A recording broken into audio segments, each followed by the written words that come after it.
Episode 400, a milestone for the hottest sports podcast in all the universe. Tonight we celebrate, look back at the past, enjoy the present, and plan for the future. It's the only place giving you sports how you want it when you need it each and every day out of the year. Celebrating 400 episodes. If you can, hit that subscribe button. If you're new, hit that like button. Vote on the poll and hit that bell for all notifications to know when we're live. We've got all your favorite guests, former members of the Flex Zone, and so much more. A lot of surprises in store. The gang's all here. It's the Flex Zone podcast, only place giving you sports how you want it, when you need it. Episode 400.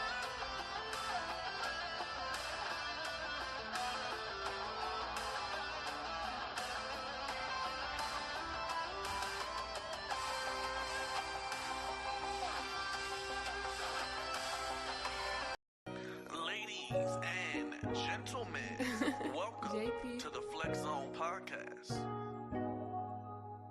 The only place giving you sports how you want it, when you need it. We got your sports covered for every season.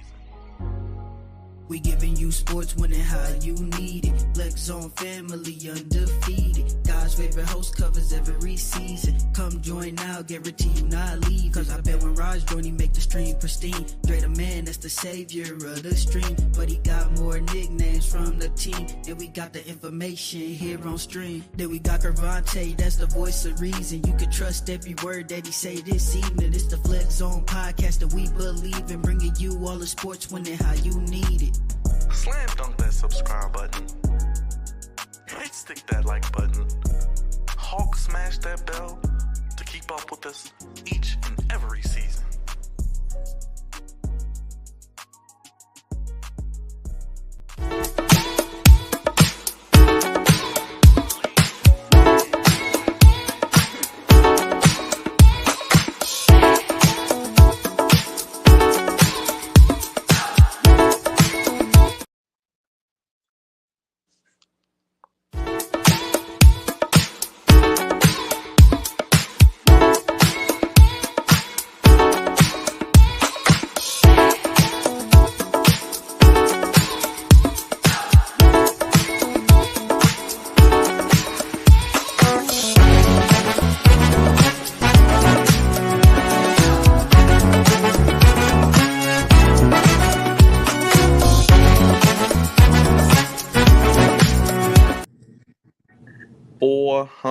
Episodes, because 399 was just not enough. It's the Flex Zone podcast, fellas. Only place for 399 and now 400 episodes give you sports how you want it, when you need it.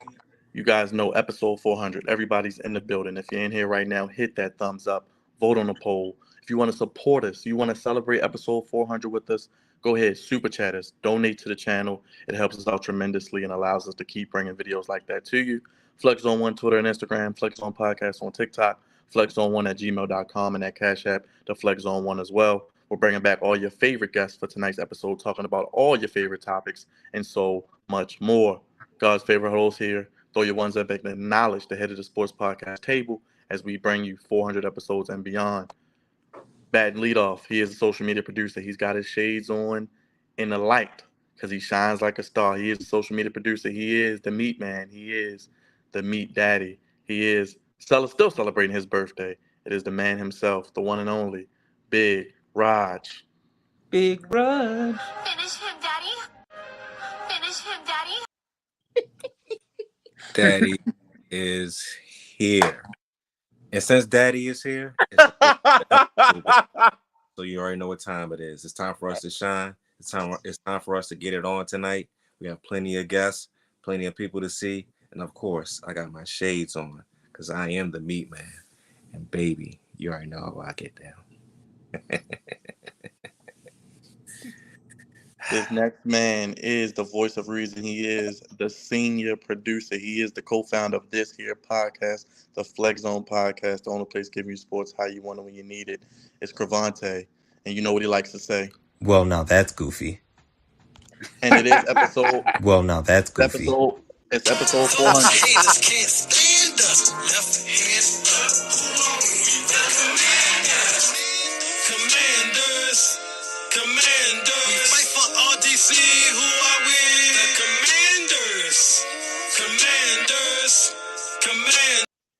We salute you, the Commandalorian himself. Football's almost here, Cravante. Can you wait?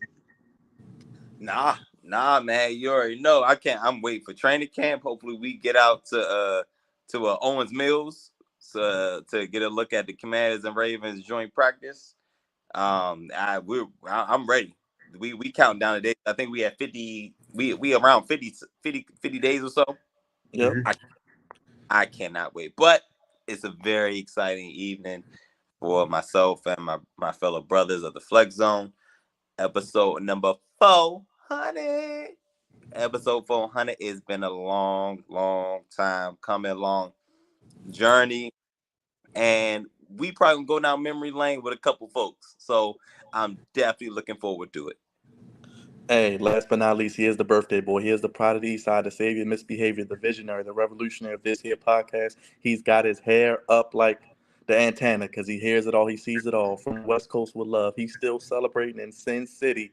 It is the Flex Zone Messiah himself, the savior of the stream, the straw that stirs the drink, the A-lister, the man more phenomenal than AJ Styles. He is the tribal chief. He is the head of the Flex Zone table. He is Mr. Morgan State University, the dean of Ball So Hard University, the man, the myth, the legend, the man you all come to see each and every week. Drizzy Dre, everybody. Still Dre Day. It's still Dre Day. Drop those birthday cake emojis for Dre in the chat, everybody. Hey, man, I love it, man. It's still cancer season. You see the two cancers right here. Got the shades on. But appreciate the birthday love. And like you said, episode 400, man. A long time coming. And we still going to be rocking. You still hanging out with Usher? You got the shades on, looking like him, man. No, Usher's on his way to across the seas to Paris. But, got to run it back one more time with my boy. Well, let's get the guest train rolling. Our Yes. first guest is no stranger. She is the original host of the Flex Zone podcast. She is a Morganite. She now works for the 4-letter network, producing, collaborating, creating those wonderful things you see on your TV each and every day for the 4-letter network. She is a Commanders fan as well, much like Cravante, repping Chocolate City. It's the one and only first lady of the Flex Zone, the original first lady, Mikel Ramos. Bring her in, everybody. Mikel, what's going on? Hey, can you hear me? Wow. This show has definitely changed. I wasn't in a whole... I want theme music. Jesus. Then again, y'all knew not to give me theme music because I would have just... You thought I was a diva then. I would have clearly been one if you gave me some theme music. You getting claps and all types of other stuff, though. I want words. I want no claps.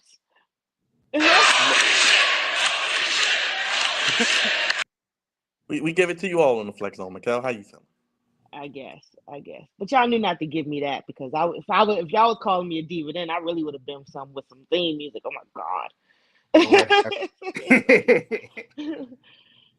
Like now, what's going on, fellas? What's good? What up? What up? What it do? In Connecticut. In Connecticut. But what can you do? Can't wait to see you guys in October. Hey. Yeah. Oh, you coming for all the viewers, if I end up on TMZ, it wasn't me, but I won't be this way. I can't wait. Just saying. Don't even care. Can't wait. Trunk still open, baby? The trunk open? One last time? This might be the last time for the trunk. Oh, the last time. All right, Trey. Hey, Dre.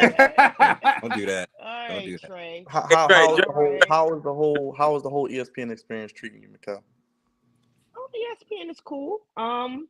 It's everything that I thought it would be, and it's everything that I thought it wouldn't be. So you walk in and it's routine, but then again, it's not. You go get something to eat, and someone says hi to you, and you look over, and it's Jeremy Fowler, and you're like, Jeremy Fowler just said hi to me. On one end, it's normal because he's getting his egg and bacon sandwich like I am. On the other end, it's like, damn, Jeremy Fowler just walked by me. The other day, still in that pork, huh? Yeah, I'm totally eating bacon. I'm sorry. I mean, turkey bacon. I'm trying. Okay. I'm trying. The other day, a couple months ago, something interesting. So I'm walking up the stairs, and there's something about these stairs every time you walk by them. They make me feel old because I walk up them and I was gasping. And someone starts laughing, and I look up, and it's Rebecca Lobo laughing at me. So certain little things like that is pretty cool. It's stressful. Don't get me wrong. Every day is different. It could be stressful, but I mean, it is what it is. Nice. So, how do you feel about all the things that are going on ESPN at this point? I know you lost a lot of people. Well, technically not a lot of people, but what are your thoughts about the recent cuts at ESPN? I mean, I can't say much, but I will say, unfortunately, it's a part of the game that we play. It's tough seeing some people that you grew up watching leaving. I, for one, had a chance to meet Keyshawn Johnson, and he's been on NFL Live, and to see him have to go, that sucks. Worked on KJM a little bit, so just have to see him go, that sucks. And Susie Colbert, been a fan of her for years, and to see her have to go, that sucks. It's just the name of the game, and obviously ESPN is doing the thing that it thinks it needs to do to get it to propel it and keep what they need to. For everybody who's reached out to me, don't worry, I'm not going anywhere. I don't make enough to go anywhere, so you don't have to worry about me. But it's part of the game. It's unfortunate, but it's part of the game. What's your favorite memory from the show? 400 episodes. Man, it would have to be having Dre wear that Redskin uniform. Here we go. But then he had to be, you lost a bet, and being the true sport that you were, which he wasn't because he was nagging the whole damn time. But being the whole true sport that he was, he donned the burgundy and gold, not just for the show. He wore it the whole day. I was there. So, that was dawning in excellence, so. And the many teams that you have, the Cowboys fan, Ravens fan, Yankee fan. He loves the freaking New England Patriots when Brady was there, et cetera, et cetera, et cetera, et cetera. But I never loved the damn that was Patriots. a grand moment. But I do think and the dead Tom clock Brady dies is the GOAT, though. And the dead clock dies every 5 hours, Here you go. Still can't get my phrases right. Never got that right, yo. It freezes every 5 minutes in the freezer, whatever you want to say. That's right. That's right. So you talk about all these teams that are you in the NBA? Do you feel like the era of super teams is now over? I don't think it ever is going to be over. I think it's crazy because in a league where we bash guys from not getting rings and then they combine together and get the rings. We all grew up in an era where legacy was more important than the money. Now it's get the bag and forget about the legacy, forget about the chips. It's just crazy. I do know LeBron James started something crazy, and then it ultimately led to his demise a little bit because the super teams that he created. Then Kevin Durant doesn't go to Golden State without LeBron going to Miami, and now look at us years later. It's just crazy. But the league is changing. But I'm just hoping these guys will try to get more into a mind frame of wanting to build their legacy through championships. I understand being loyal and $300 million and getting the bag, but hey, now you got Damian Lillard winning out in Portland, and Bradley Beal finally saw the light. So it's like these things have to change, These things have to change. Come on now, say it with me. Everybody beats the Wiz. Really? Really, Byron? Hey, Well, they definitely going to do it now. I'm about to say this year, this season. What about the Commanders, Mikkel? Shout out, because make sure you guys tune in soon to Sports Center. We worked on the show. We're gonna have this Madden release thing. I know y'all looking out for it. But number 8, Scary Terry, this man that had 11 quarterbacks and has still balled despite that quarterback position not being what it is. Shout out to him for being number 8 amongst all wide receivers. Oh my God! Shout out to Scary Terry, and I'm very excited. I know everybody is expecting the worst, but I'm very excited to see the sleeper team that we may be in this NFC East, and to see this offense and what can be opened up with Eric Bieniemy being at the helm. It sucks that in order for him to go towards his dreams of becoming a head coach, he has to kind of demote himself and being the offensive coordinator. But I hope for the first time in a long time, with new management and things looking like a new era in DC, that we don't get something great in gold and turn it bad. And I just hope that this brings a resurgence in the city and what's around, because let's be real, we are the Commanders, Redskins, Washington football team, whatever you want to call them, is one of the greatest storied franchises in the NFL. We cannot deny our past. We cannot deny our history. And even going back to first black quarterback, what greater place to do that than Chocolate City in DC? Now. So it's a little regentrified, but what ain't? You know, you instead of just seeing a carry out on Georgian Avenue, you might go across the street and see a sushi bar. I never saw that when I was growing up, but you're gonna see that now. But hey, I'm very excited. You know, working on NFL Live, we've been in the trenches for the last couple of weeks where there's no news in the NFL. DeAndre Hopkins gave us some today, and eventually we'll turn a nice little corner on. Forget OTAs. It's time to get into some training camp. It's time to look forward to some football. It's time to get there. So it's crazy what people go through without football as well. Mikhail, my dear friend. What are your expectations for the Commanders this upcoming year? Well, you know, in the past, I would say Super Bowl, baby, we going. Nothing but up from here. But look, I'm just happy with the wild card. I'll settle for the wild card. If we make it to the second round, that's great. But just cohesive football, where the NFC East is actually looking like it's stacked again, and we look like we're in the thick of it. And to be honest, it's good to that nobody is talking about us. Everybody's keeping us on the low. Everybody's keeping us at the bottom, because there's nowhere up but up. Hopefully Sam Howell is not Patrick Mahomes, but if you're looking at an Eric Bieniemy scheme, he's similar to what type of quarterback Eric Bieniemy likes. So hopefully this turns into Brock Purdy 2.0. We'll take it in DC, and we can evolve off of this and keep that front four, keep that defense good. And I would not like to see Chase Young part ways with us.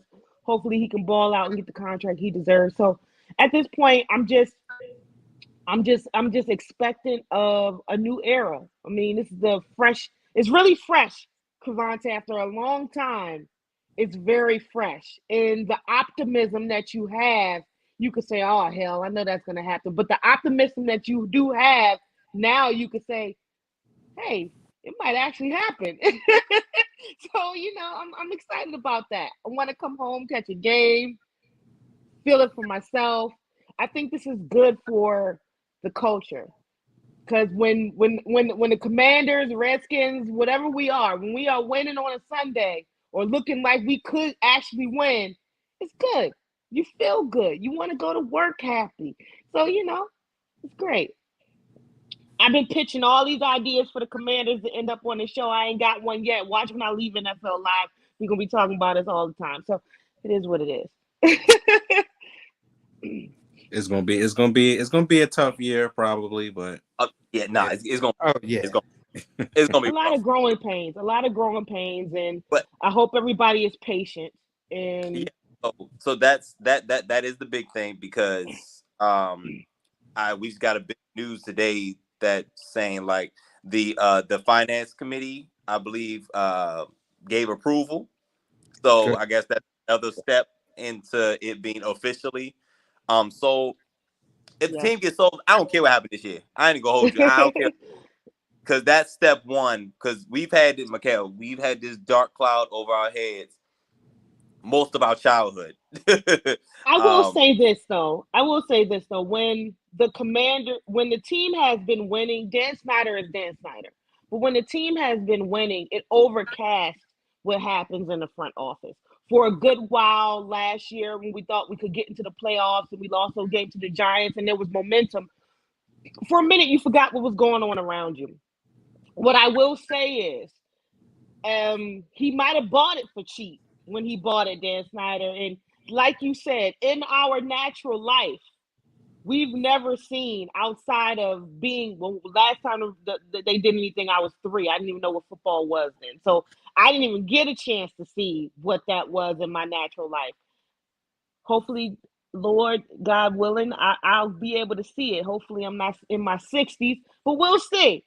But I will say this: for what he bought it for, he evolved it to what it is now. Because I mean, you can't talk about money and not talk about Washington. So I will give him that. But the product of the field and caring about it, I just wish Daniel Snyder wanted it just a little bit more. And everything else around him just seemed like, how the hell did we let this dude buy this team when he did? Like, we had to know something of corruption of what this dude was. And it just sucks that such a franchise had to go down the drain over the years because of him. I think he cared about Washington because they said that he's a fan, but he just sucks as an owner. That's all. Yeah. Well, everything you touch, you can't turn to gold. Keep opening up Fuddruckers and everything else. Stay away from NFL teams. Well, look, bring more Fuddruckers. Because now that we done gave you the Jazzy Jeff heave ho, don't come back to DC. I hope he don't live out Potomac somewhere. Because if I ever find him or Bruce Allen, it's gonna be a big misunderstanding. Right. You know, you know what? He owns Johnny Rockets. That's what it is. Johnny Rockets. It's not Fuddruckers. I about to say, look, I wish it was a Fuddruckers, man. I missed that.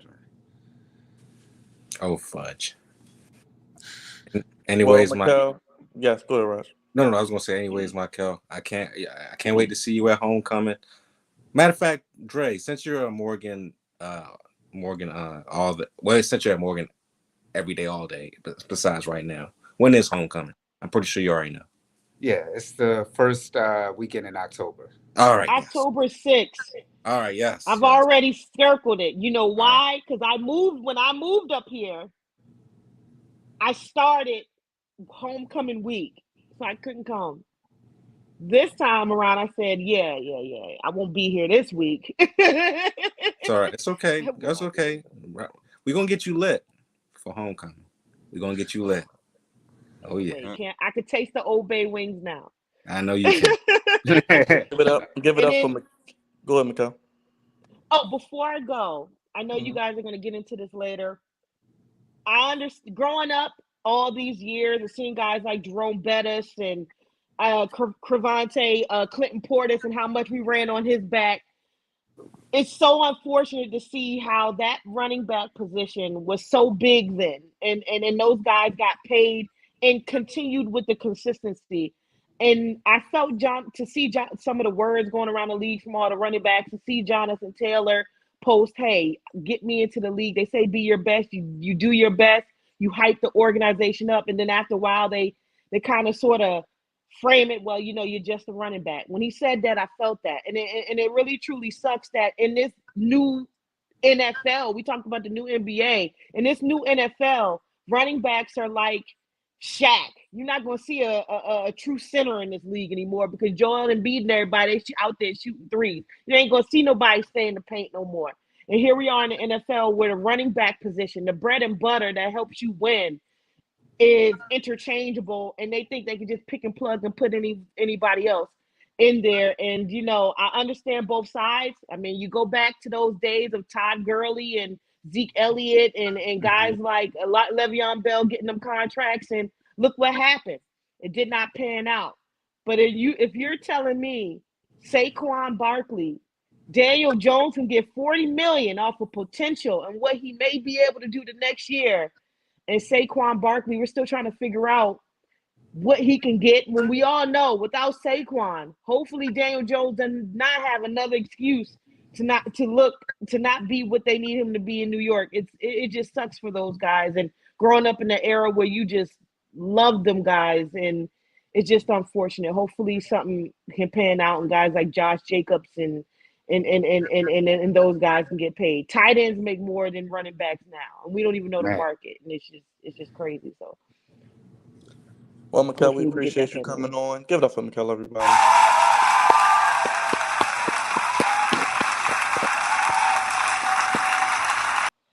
Thank you, Mikkel. We'll definitely look forward to you being out here in October and try to have you back on before football season. Definitely. And we got Hopefully I'm back on before football season. That's the and we plan. got and when things is cooled off, we got to take a tour of ESPN. We got to do that. Do you like the song? Do you like the song? Hold on. Let's see. Those haters can't stand us. Oh. Left hand No, I don't like the song. Commanders. And I would be pissed off like him every time we hear this song.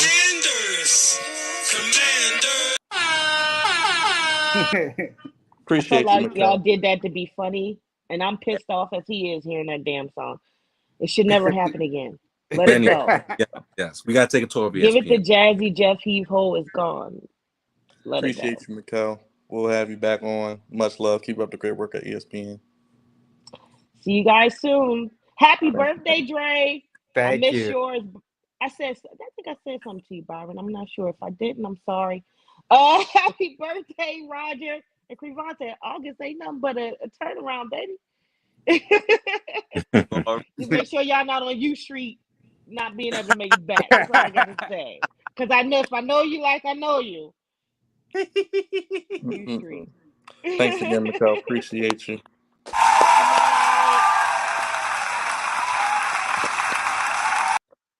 Give it up. We gotta give a shout out to Mark too. Yeah, I got you, Dre. Gotta give a shout out to Mark with the $20 super chat.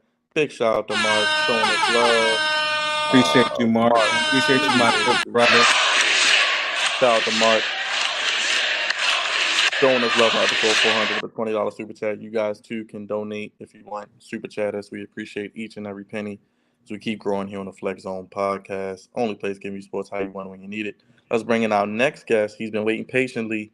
He is the man himself. He's a Flex Zone day oneer. He has and takes no BS. He is one of our brothers. Man, we always can look for a post-game call from during football season. The man himself, Boston's finest, our brother, Shane. Hector's in the building. Everybody give it up for Shane. What it do, Shane? What it do, my good brother?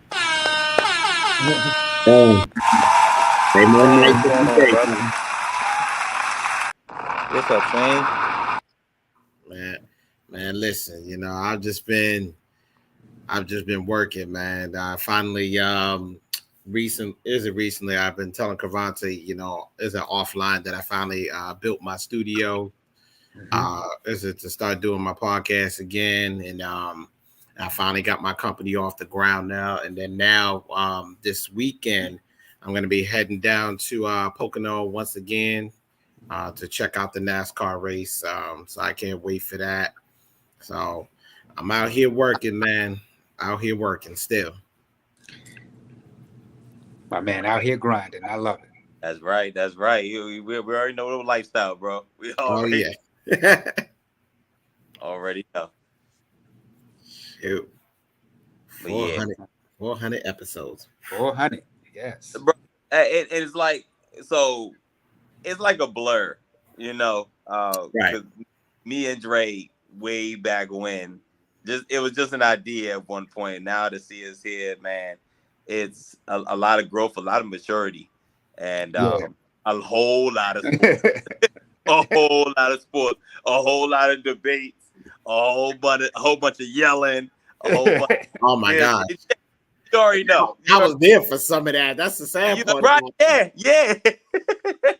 You already know, man. It's just, man, just to be here is crazy. It's crazy, man. But Shane, the Patriots were in the Hopkins sweepstakes. Right. Oh, wow. What was it that fell through? Why the hell did he pick the Titans over the Patriots? Like, why are we here? So this is just some of the rumor mill that I'm hearing. This is nothing confirmed, but I think what it really came down to was that Mike Vrabel was able to sell his team a little bit more than what Bill Belichick was selling. I think that's what it came down to, because when I think about it, I'm like, okay, And then it doesn't help that there's a video that's been circulating around on Twitter that I'm not exactly feeling. Bill O'Brien is back at it again. He done cussed out one of his receivers, our rookie receiver, Kayshawn Booth from LSU. He straight cussed him out in the middle of the field. And then now Jalen Mills is sounding off. And then there's a bunch of other players on the Patriots already sounding off about Bill O'Brien. So I'm just like, okay, you know what? I'm not surprised that and I think that might have been the reason why, because Cavante, you and I talked about that whole dynamic between Bill O'Brien and DeAndre Hopkins.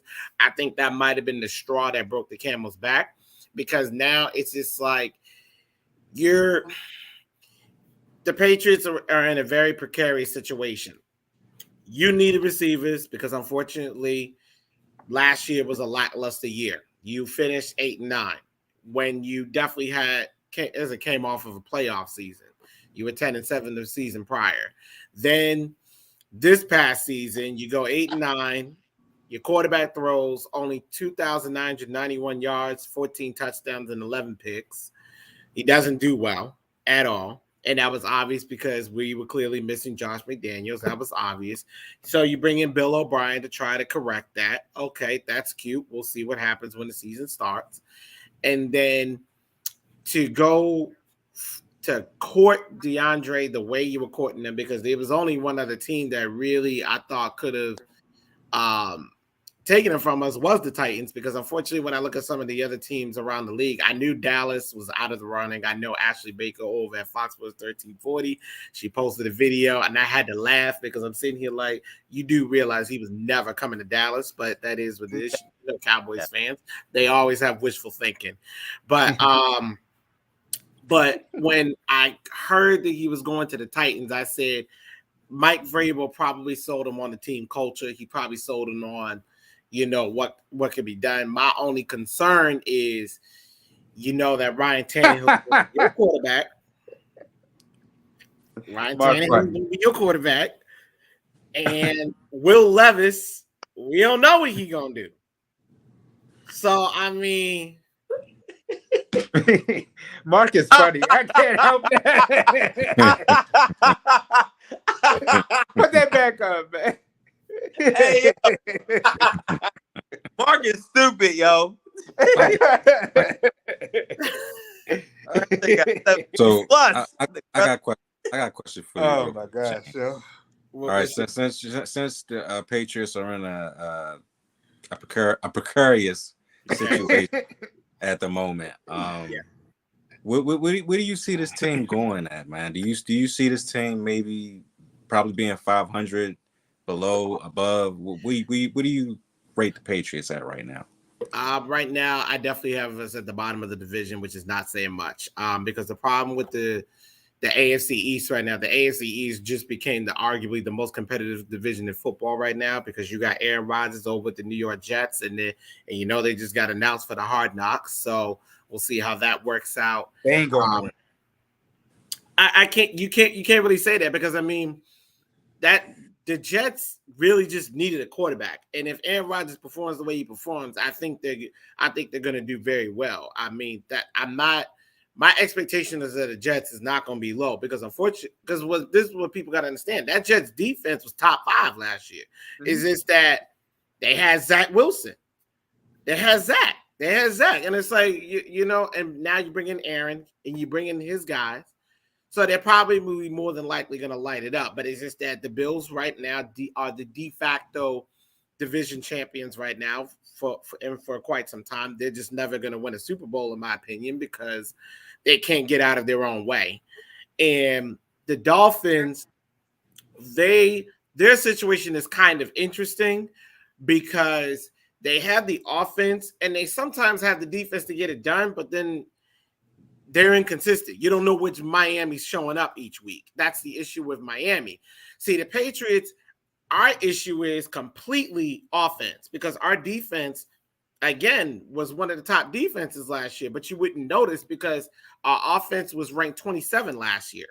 They were ranked 27. Now, you never heard a New England offense rank that low since Drew Bledsoe. That was a long time ago. You haven't heard an offensive ranking that low before. Even in some of Brady's bad years, the worst year we had was his very last season with us, and we was ranked 15 that year. Yeah.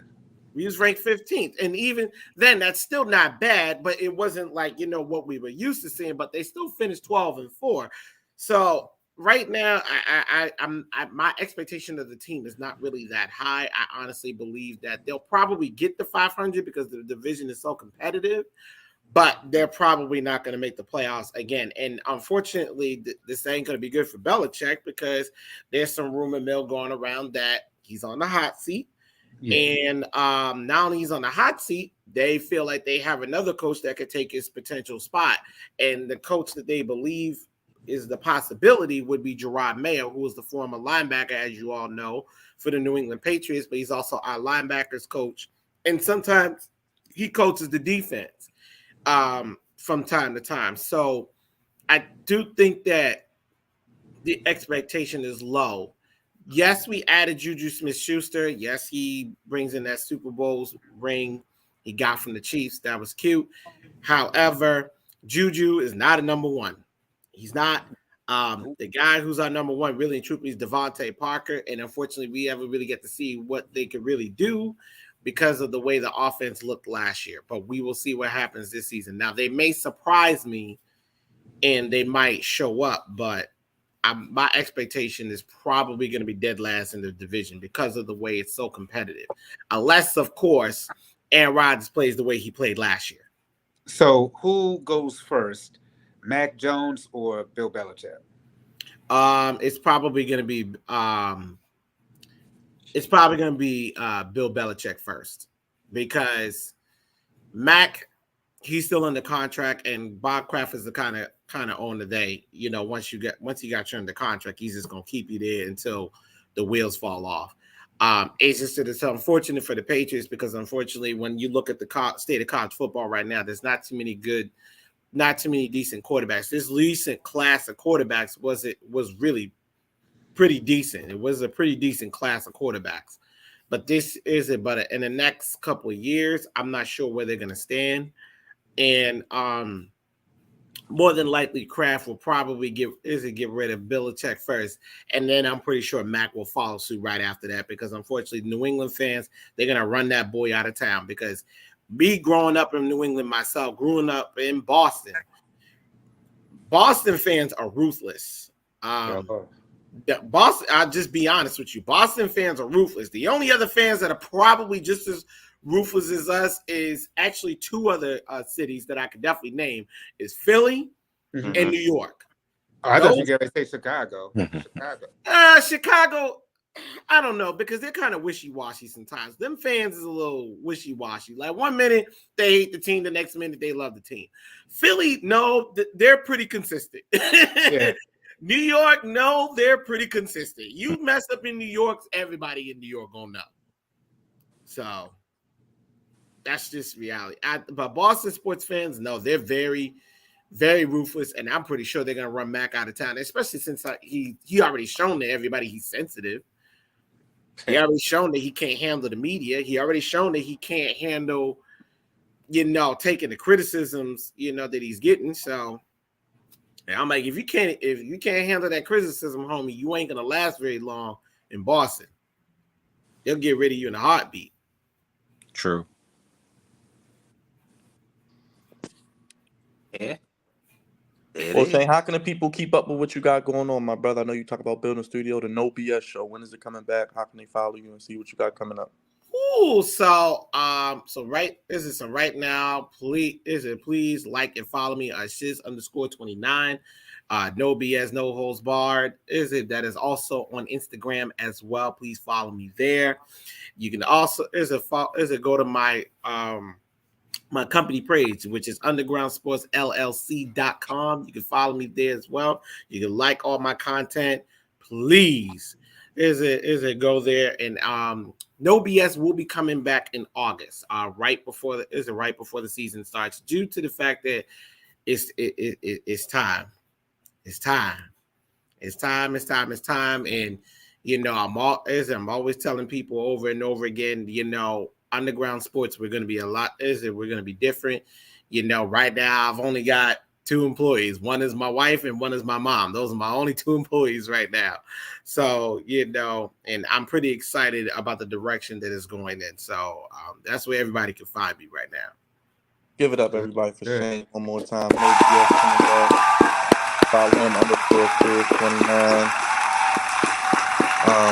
Shane, appreciate you, brother. We'll have you back on and talk Patriots on the season. All right, no doubt, gentlemen.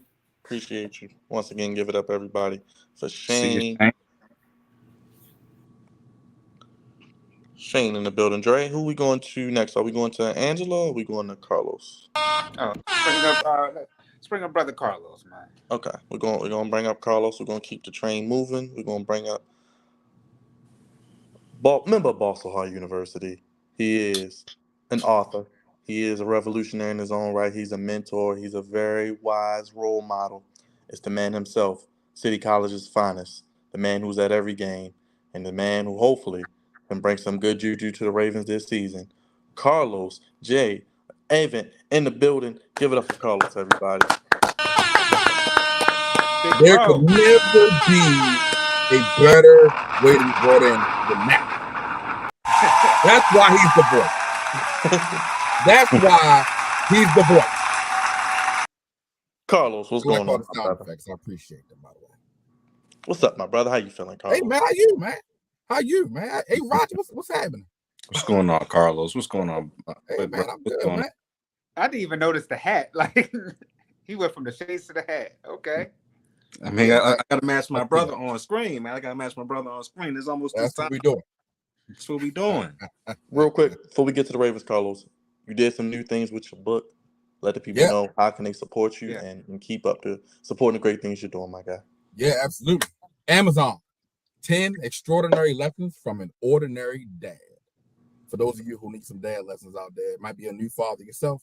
Maybe you grew up without your dad, you know, but I got some stuff for you. I got some stuff to help hit your here and hit your here. So give it a holler. Definitely make sure y'all check that out on Amazon. Support this brother.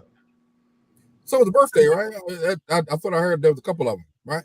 Raj and Dre and Cravante coming up next month. Cravante coming up. All right. Why you look like a pineapple, boy? That's how you celebrate? Looking like a pineapple? He was hey, Carlos, he got serenaded by Usher. You got serenaded by Usher? Made you put your hair up? I'm trying a different style, where man. are you? I'm right here. Yeah, he did get serenaded by Usher. Yes, he did. You need a doctor vision.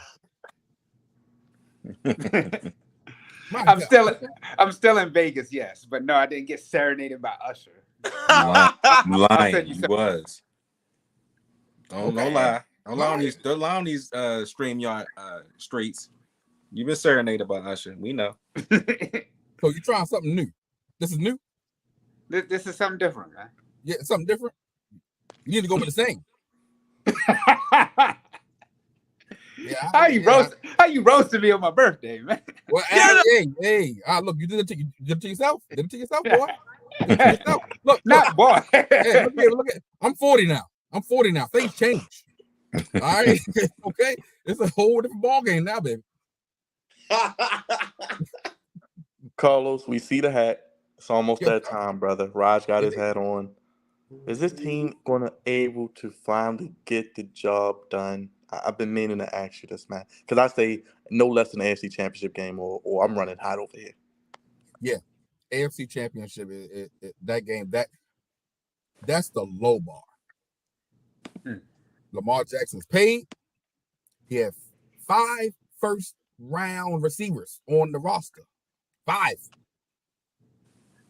You got now. I mean, there's a little situation with J.K. Dobbins, but there's a situation with every running back around the league apparently.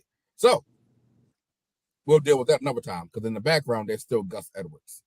So you know what? And then I'm excited about Todd Monken. I was a little underwhelmed.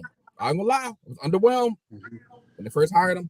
I really wanted can't remember his name right now, but I wanted the guy from Philly. But I like what Todd Monken is going to bring to the table. He didn't take Georgia back to back for nothing, you know. He made a guy named Stetson Bennett look like the college version of Peyton Manning or something, you know? So, I think AFC Championship game is the low bar. The low bar. That's the low bar. Because everything else is there.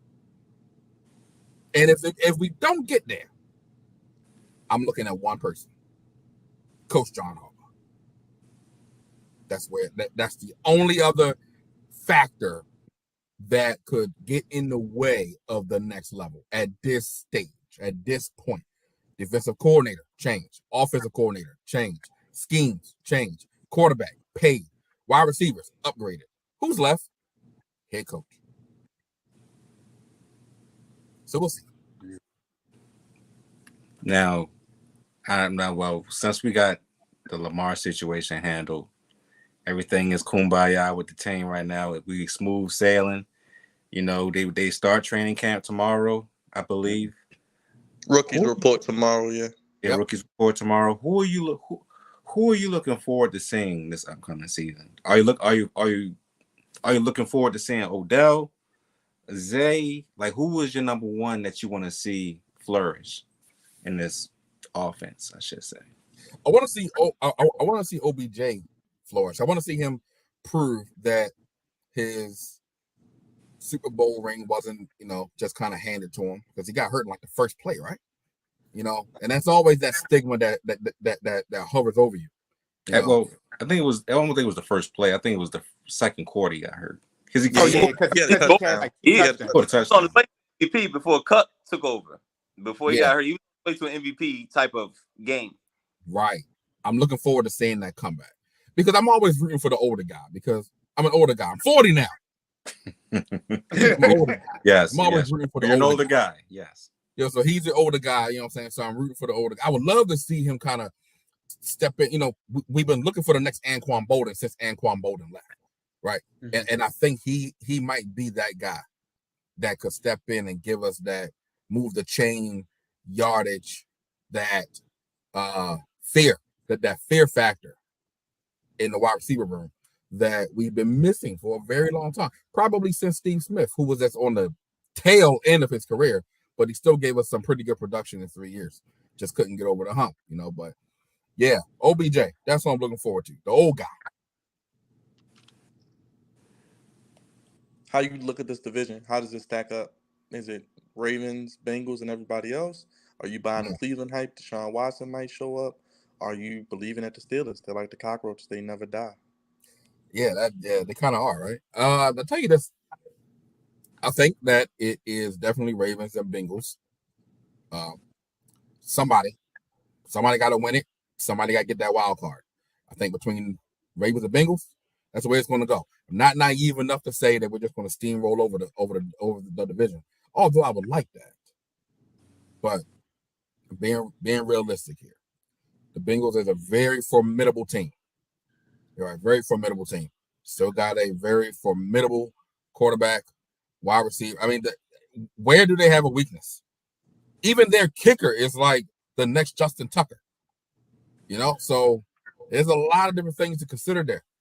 So I give them what's due, but it's definitely us and the rest. Steelers and Browns are going to play hopscotch for the basement. That's where they're headed. Because I just can't see anything productive coming out of that quarterback room. Not Pickett, not Rudolph. Who else they got? They got whoever they have. I just don't see anything productive coming out of there. However, look, okay, at the end of the day, their common denominator of success is Mike Tomlin. But I think he's poised to finally go under 500. This is going to be the season. That's it, right here.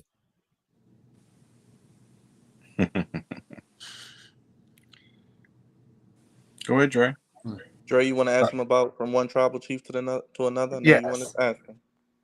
Yes. I mean, you know how it is, man. I gotta definitely ask you about the tribal chief. So how long is this historic reign gonna last? I'm gonna need some help before I answer that question. So hold on. Okie dokie. All right. Big goal, man. I can answer the question now. So, let's see here. Show that beautiful belt to the people, Carlos. Ooh, yeah, this is classic here. This thing here has been all over the world, represented in multiple organizations. Big gold, baby. Woo! I like it. Yeah, I like that. Now let's see here. How this is a very historic shining too, man. Ain't it shining bad? Woo! I keep it good. I keep it good. It's a bad boy right there. That's a bad boy. It good. You know, but I will tell you, I think at this stage right now, so Roman Reigns currently sits at number 4 on the top 5 longest WWE championship reigns there is, I believe. So I feel like at this point, you might as well, if you do it right, you might as well push him over into number 3. Now, how does he get to number 3? How does he dethrone Hulk Hogan? Because I think that's the one you want to dethrone, honestly. I think that's the one you want to dethrone, Hulk Hogan, because that's the name that everybody, you can tell them, you can say, he's past Pedro Morales. Casual fans are like, who? Okay. Oh, okay. Some guy.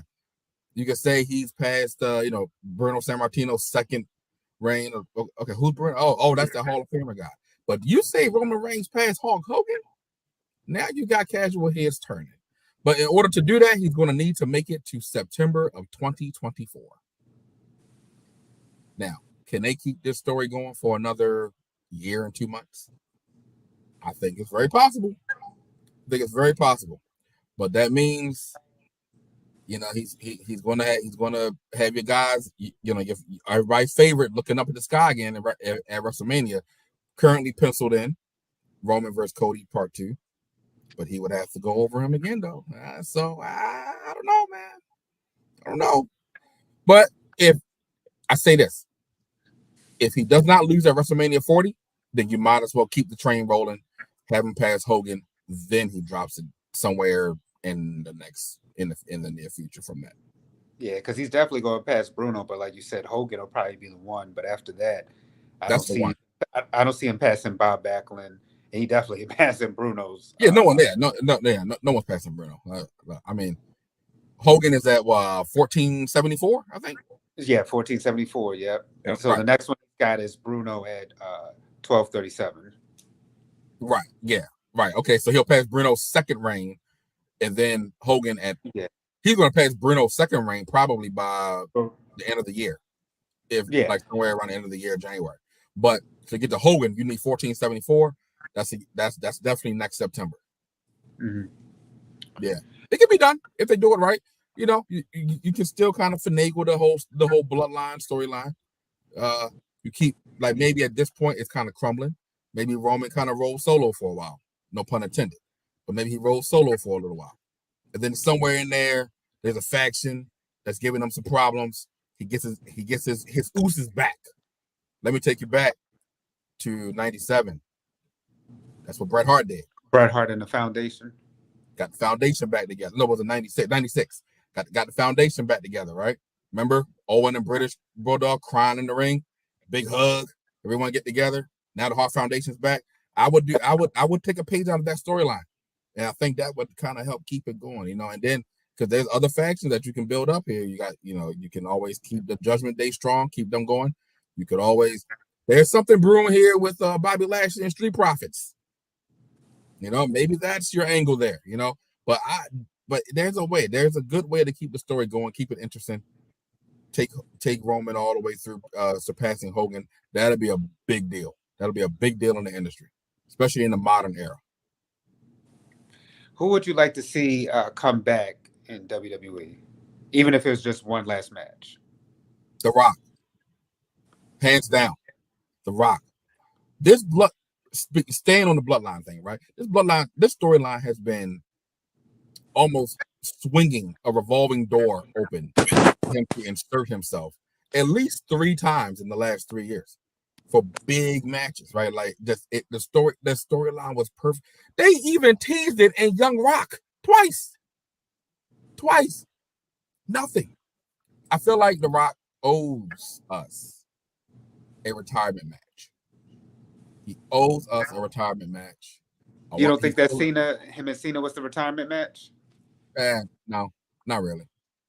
Not really. Not the way the fact that he did that little thing at WrestleMania 32 with Eric, what's that? Rowan? Yeah. The Wyatt family, yeah. Like that that kind of killed it for me. So I feel like he owes us a real retirement. I already got it planned out, right? It's Rock versus Roman, title versus career. Done. That's it. That's it right there. Title versus career. Roman goes over. Then you got The Rock saying his goodbye in front of, as he would say, the millions and millions. It's right there. Like it's set up for them. But you know what? Maybe, I don't know. Maybe with this whole actors and writers strike, he'll have some time to kind of make that happen. And they canceled Young Rock, Carlos. Yeah. Yeah. And the XFL is going through some issues right now. They are. Oh, tell us you had a solution about the XFL and the AFL. You had a good solution for that. Yeah, you merge the XFL and the USFL and call it the UXFL. Ha! Boom, done. I think I just fixed all their money problems with one sentence. Just like that. Before we get you out of here, Carlos, Lakers Nation, gotta ask you, off season's been fantastic. Will LeBron get a 6th ring? A 6th ring? Ooh. I mean, fifth. Oh, I'm sorry. I'm giving him 6. No. Go. James gonna get the 6. No. James getting the 6. Gotta get the 5 first. You gotta get the 5. And that's not how we count, Dre. I don't know. It's looking bleak. I mean, I like. Look, let me take it back. I like what they've done. I like that they have secured the perimeter with shooters. I still think Anthony Davis needs help, big help. I don't know why they just won't bring Dwight Howard back. I'm all for that, but here we are. I agree. I agree with that. However, it is all going to hinge on how much more can LeBron give us. He's still playing at a very high level. Although this is the first year he got like 0 MVP votes, but it took year 20 to get 0 MVP votes. That still says a lot. I think it will depend on what he can bring to the table. But ring number 5, it's contingent. It's contingent. I feel like the Chris Paul to go to State situation might. I'm always afraid of Steph Curry being off ball because I feel like he's just an assassin when he's not running point. So I'm a little that concerns me. And then I'm still curious about this whole Phoenix situation. And then there's Denver. There's the formidable champions of Denver. The West is going to be tough. But if he gets through those 3, ring number 5 is en route. Because who's going to stop him in the East? Really? Who's going to stop him in the East? Nobody. Yeah. Okay, Keith Sweat. Carlos, again, let the people know how to buy your book and what you got going on, my brother. Yes, sir. Amazon. Find me on Amazon. 10 extraordinary lessons from an ordinary dad. You know, make it even easier. Just type my name in. I'm only Carlos Avent on Amazon. So Carlos Avent, Amazon, books right there for you. Want to follow me? Follow me. Carlos J. Avent everywhere. You can find me everywhere at Carlos J. Avent, even on Thread. How about that? Yeah. Big shout out to I'm on that club, bro. On that club. Make sure you follow me if you have it. Yeah, you know it. You got it. Hey, wait, before I go. Tell them whose game it is. LA Knight. Yeah.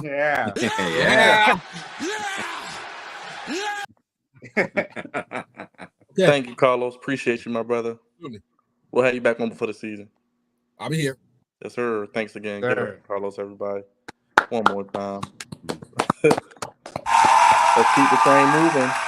Repping the ladies. She's been waiting patiently. We got to get in here. Angela Hayward is in the building. Let's bring her back here on the Flex On Podcast. Angela. Rocking with us. Give it up for the queen. What's going on, everyone? Congratulations on your 400th episode. Thank you. Happy birthday, Dre. Happy belated birthday, Raj. And happy soon-to-be birthday, Cavante. Thank you. Of course. Oh, I'm also repping my hat. I'm not wearing this because black and white. I mean, they go together, but the Ravens are here, so yeah. Big trust. Yeah. Speaking of Ravens, I know you've been waiting patiently for this season to begin, as everyone has been. That's a Ravens fan.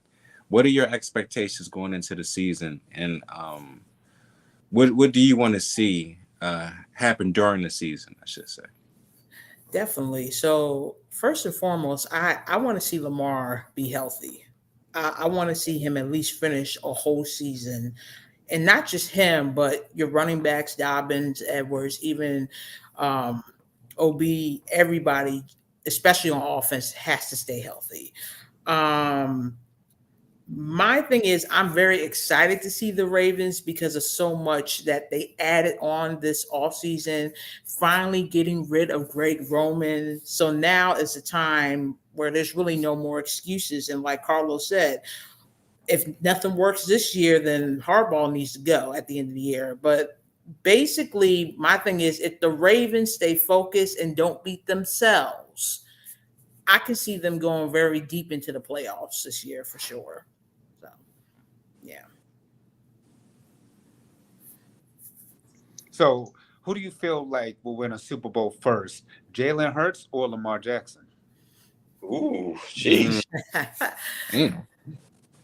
You know, You put it right on the spot. honestly, I would go with Lamar. I know that's dangerous. I would go with Lamar. Jalen has the potential, even though the Eagles had a very, very good draft season for defense. I could definitely see Lamar getting his ring first. I don't know why.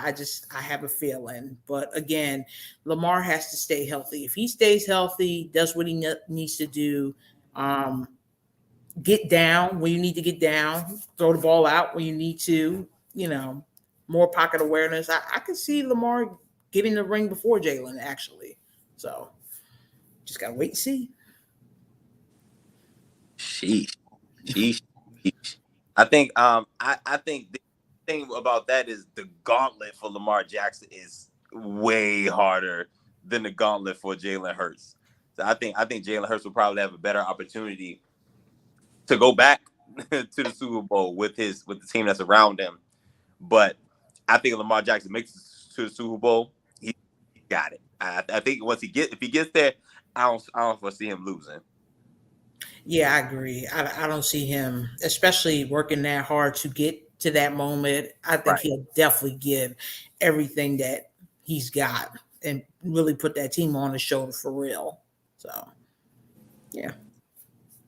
So how much grace are y'all going to allow for Lamar Jackson? Because I'm hearing a lot of, there's no excuses. But y'all know year ones can be difficult. He has some new weapons.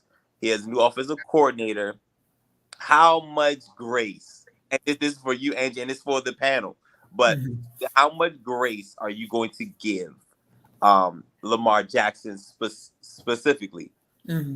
Yeah, honestly, I'm gonna be real. This is the last year of saving grace for myself because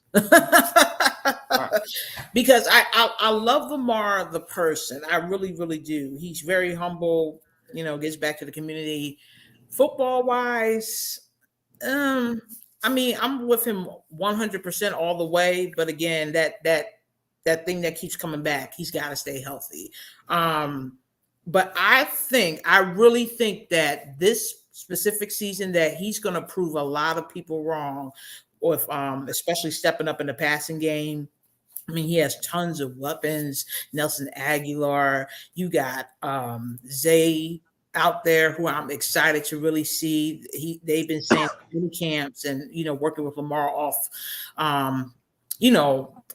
season, like really his footwork is incredible.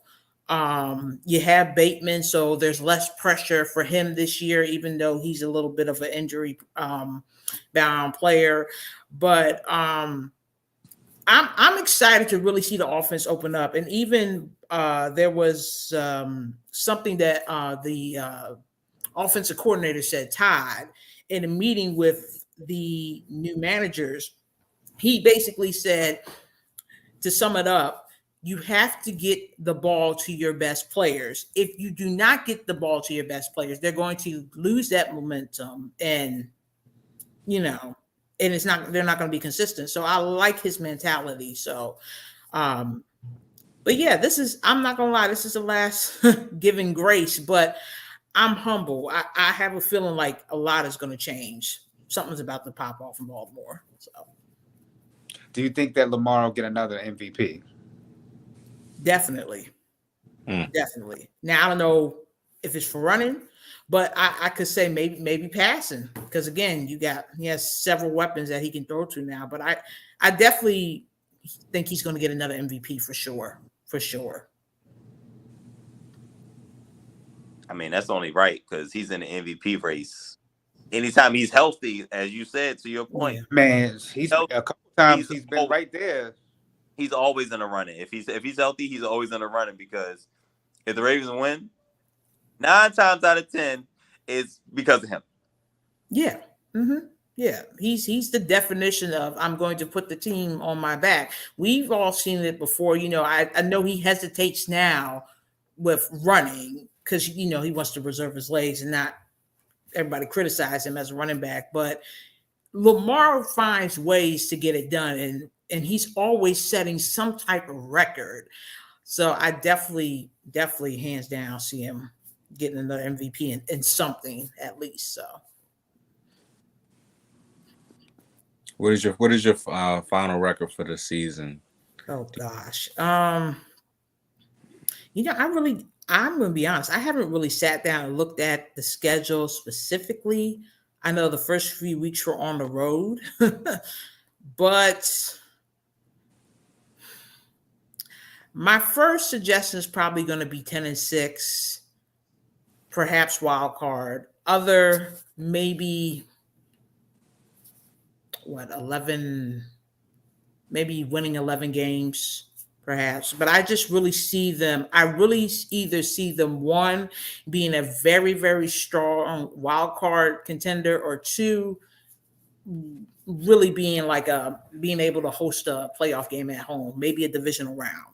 So I could see either sides, but it's really going to depend on how they finish the season. Like, you have some people saying, "Oh, we have the easiest season ever," and I'm looking at it. I'm just like, I don't really see that. And it's just basically you have to look at one game at a time, literally break it down. Any given Sunday, anything could happen. But honestly, I think if they keep that momentum and everybody stays healthy, they can make some noise. Like, people have to understand the Ravens are a dominant team. Like, I think sometimes the Ravens are better than the Chiefs, but again, the problem is they always beat themselves. They'll shoot themselves in the foot regardless if it's the last play.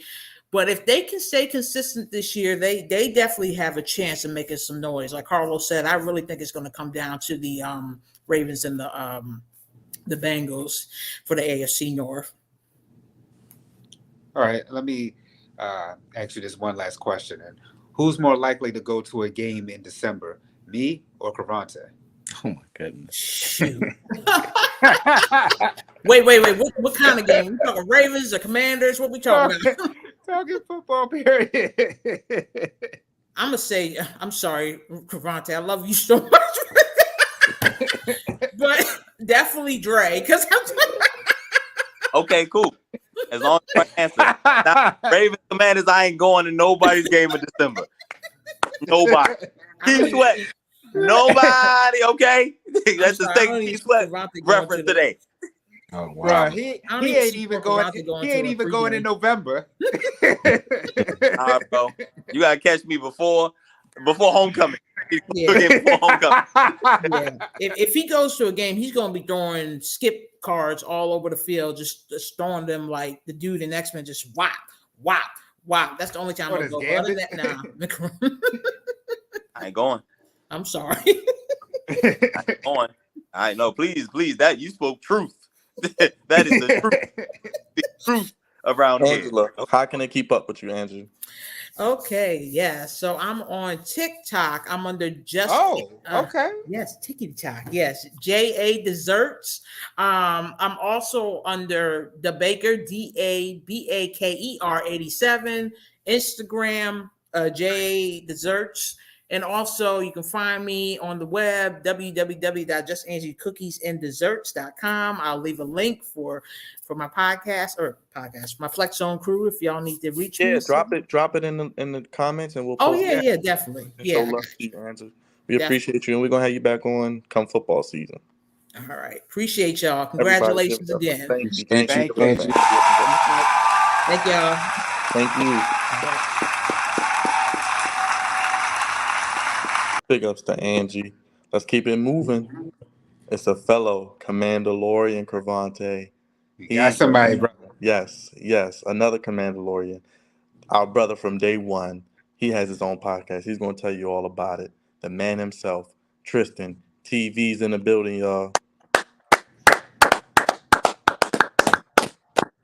Those haters can't stand us. Left hand up.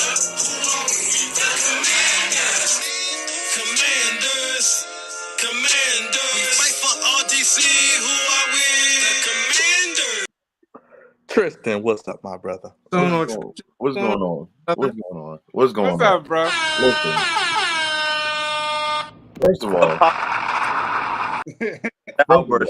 First of all, I'm praying to the football gods that this season is like a shocking season. Because I'm gonna play that song just to troll everybody that's been telling me about that song. I promise you.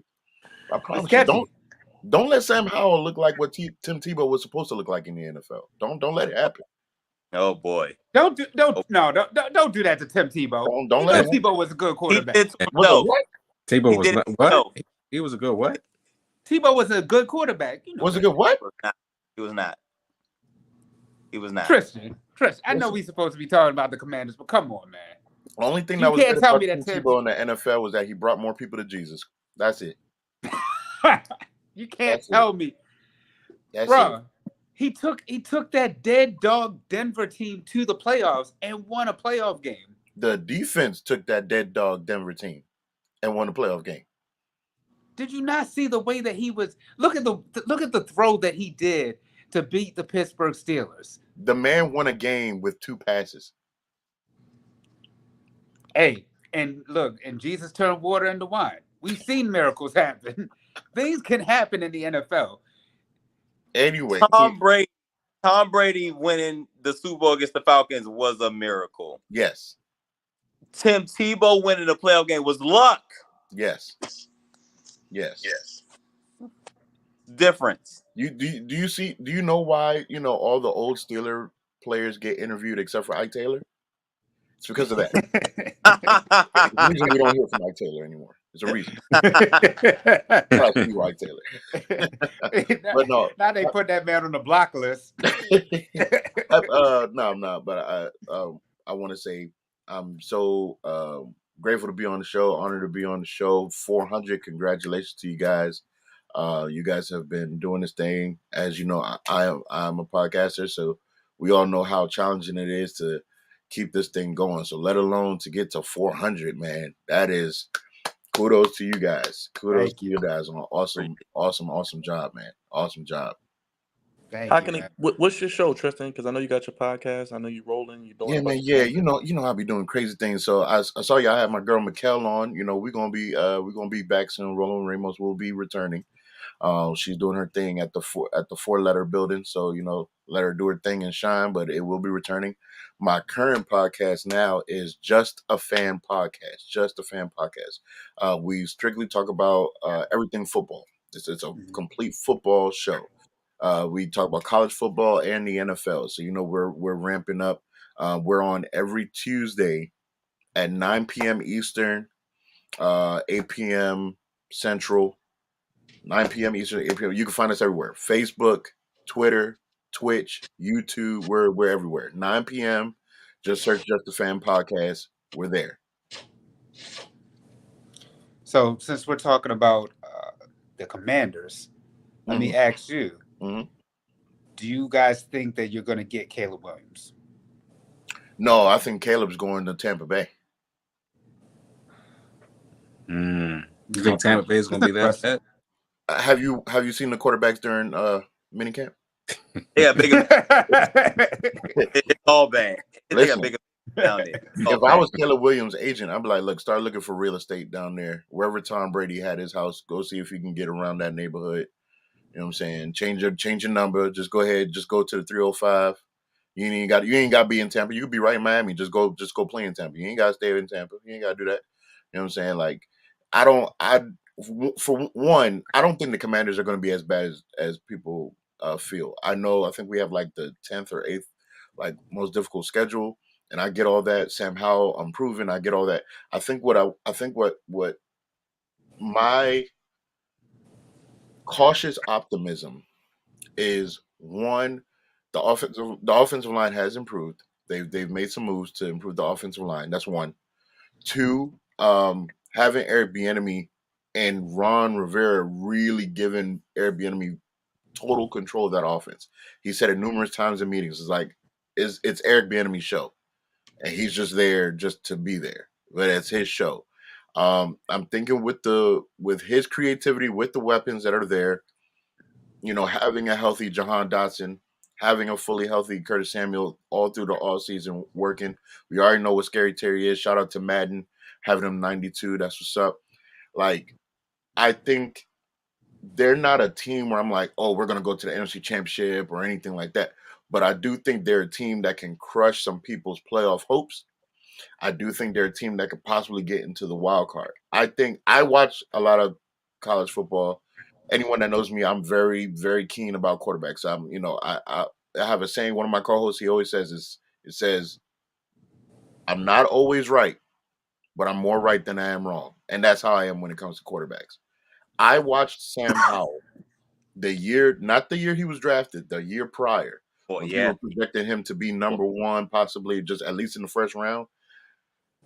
Find me a guy that can have a good season when 3 of your 5 offensive linemen get drafted, your 2 running backs get drafted, your number 1 and your number 2 wide receiver get drafted, and you recruited nothing to come in after that.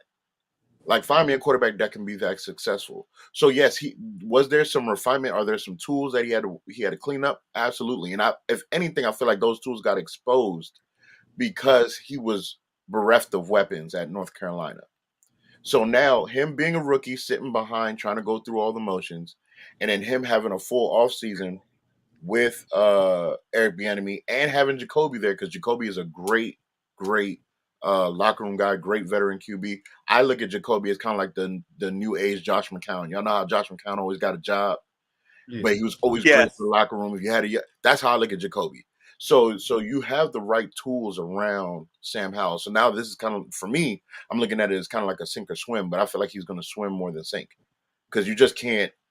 You're not going to tell me this guy had one of the better seasons one year, and then all of a sudden it was just this complete 180. Like, that player from 2 years ago got to be somewhere in there. And if anybody's to figure that out and find that out, it's Eric Bieniemy. So I'm low key optimistic. I'm thinking they might just be just above 500 with that defense. So, like I said, I'm not looking for them to do anything. I think Mikel said it best. Like, I'll be satisfied with a wild card, but I think they will. I think they will disrupt some people's playoff hopes. Now, what's more likely? A name change from the Commanders or a new stadium to happen? New stadium. So y'all know I used to work in news as well. So there is current talks about a new legislation that's being put out where it's giving permission for them to demo RFK and rebuild it there.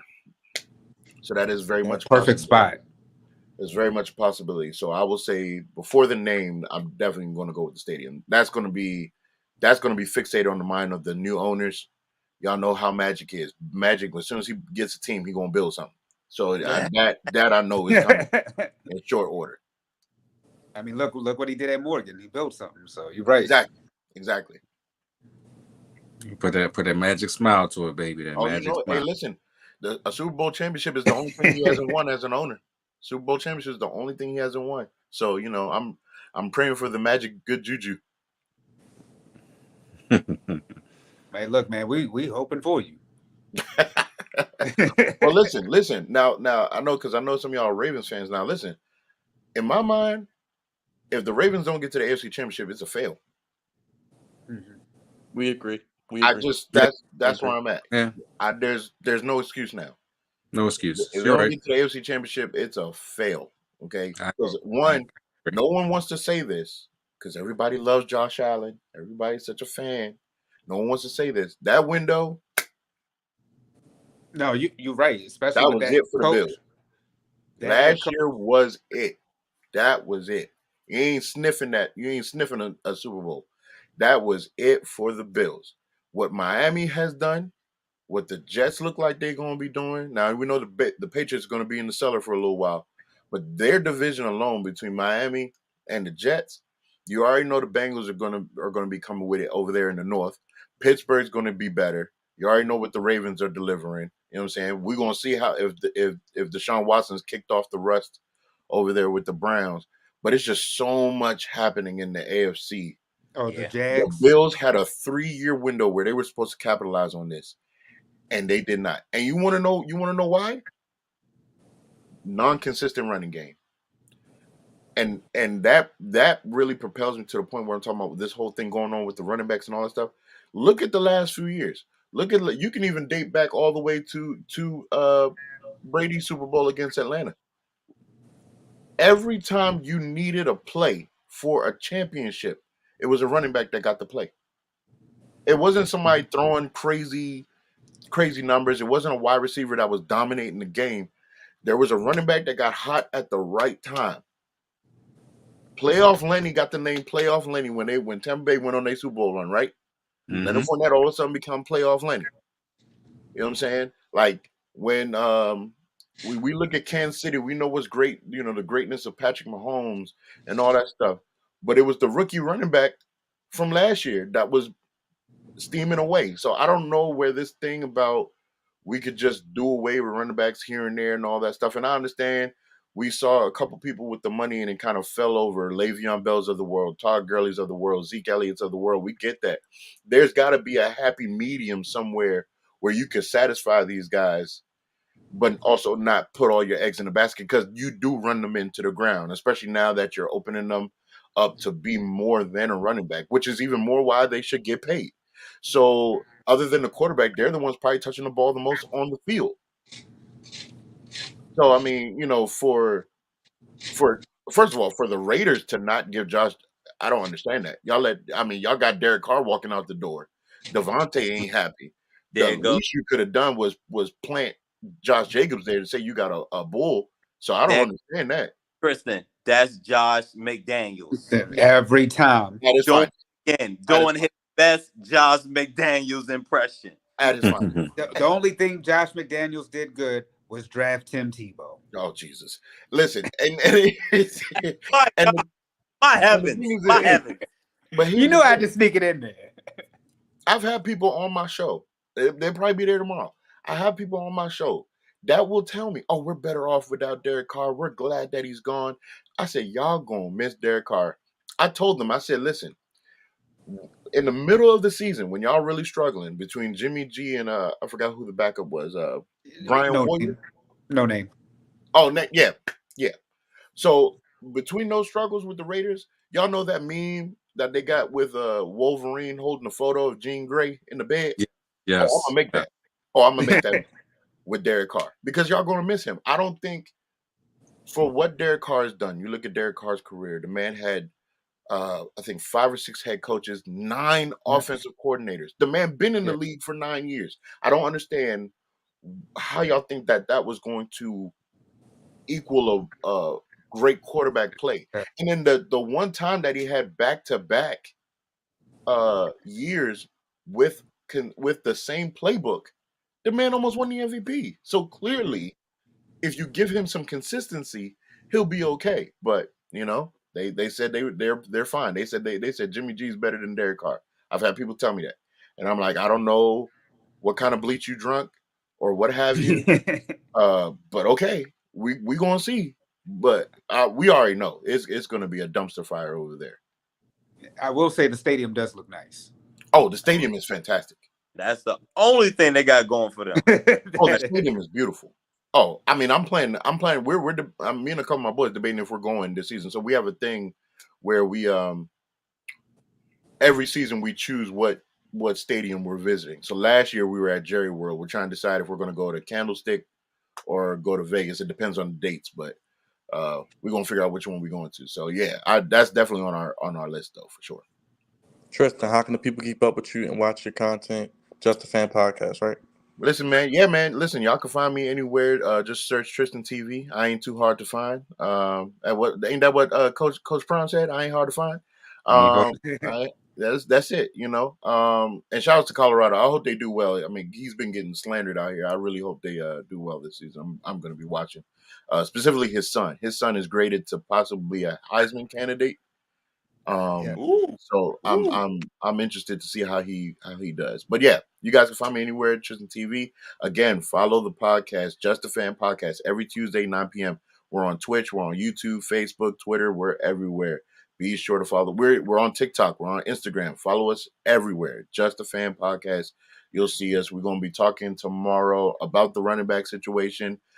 Tomorrow is also Viewer's Choice episode. So we have anyone that tunes in, you can type in the comments any questions that you want us to answer. We'll answer right there on the spot. So tomorrow's definitely a time for you to come in and give us your thoughts and opinions so we can chop it up. But yeah, man, I appreciate y'all having me on the show.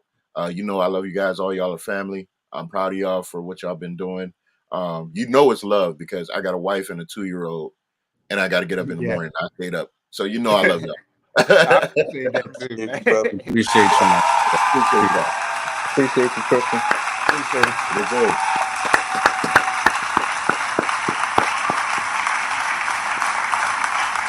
Big up to Tristan, another day one member of the Flex Zone Podcast. Hey, let's keep the train moving. We're rolling through our guests here on episode 400. It's the man himself, the coach extraordinaire. He's an Eagles fan.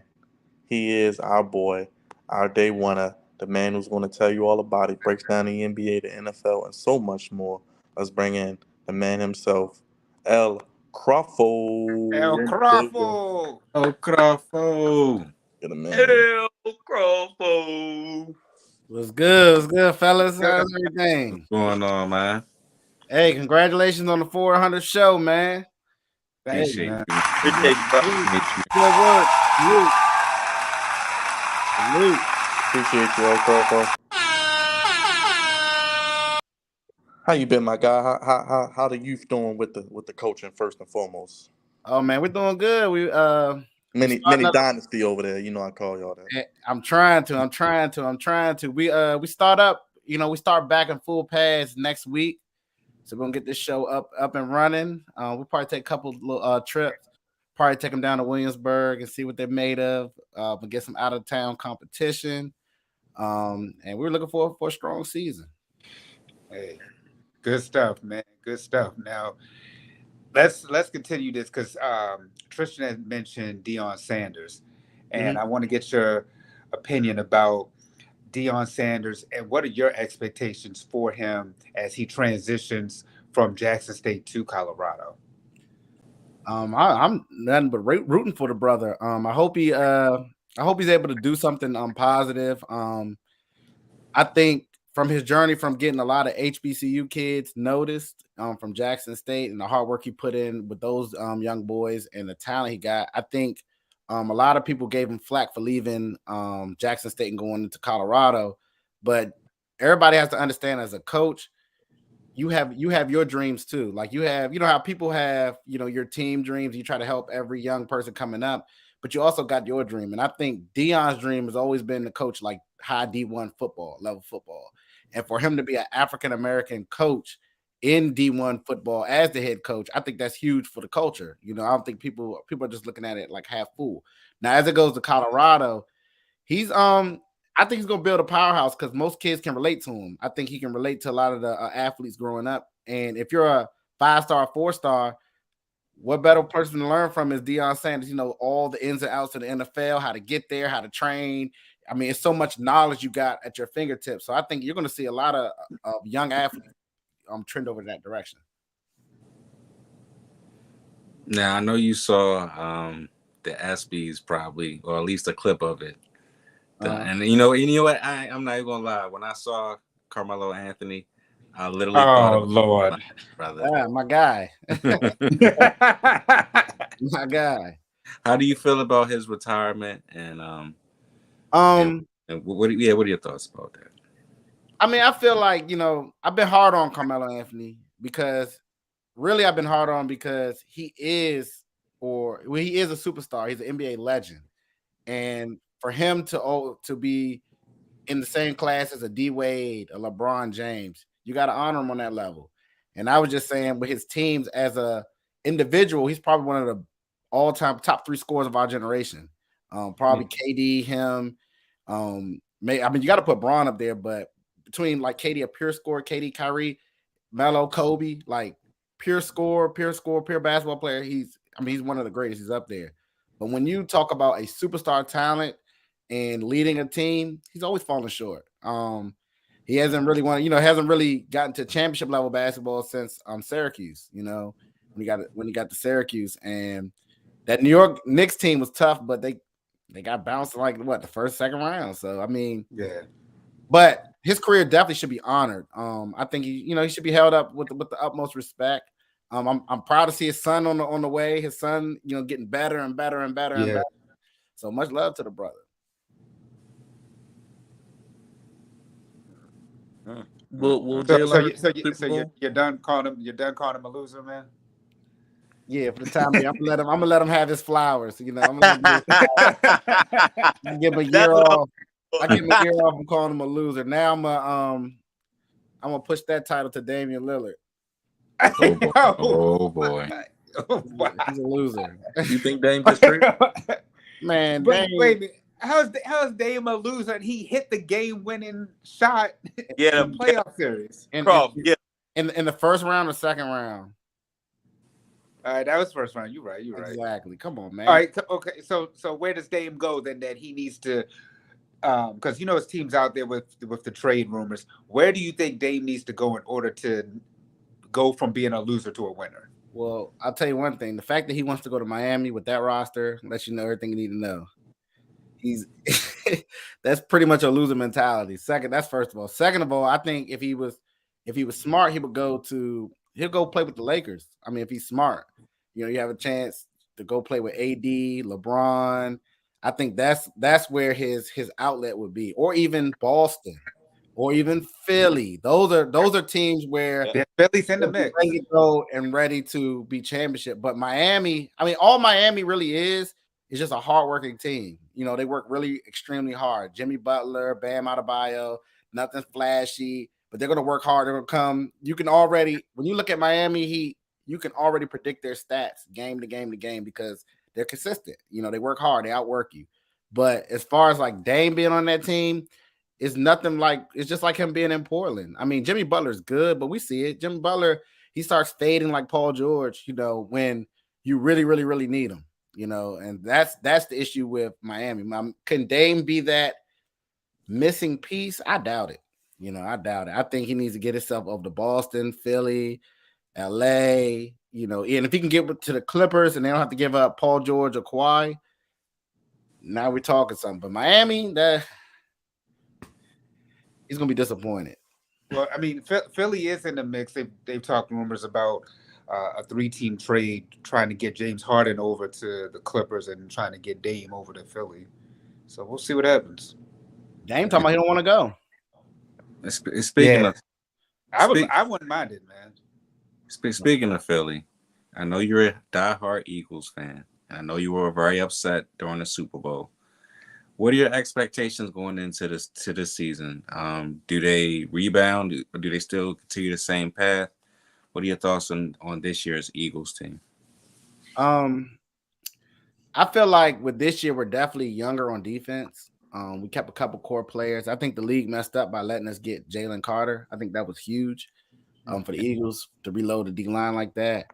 I I think offensively, we got a chance to be better than last year, with Penny, Rashard Penny, Swift, DeAndre Swift.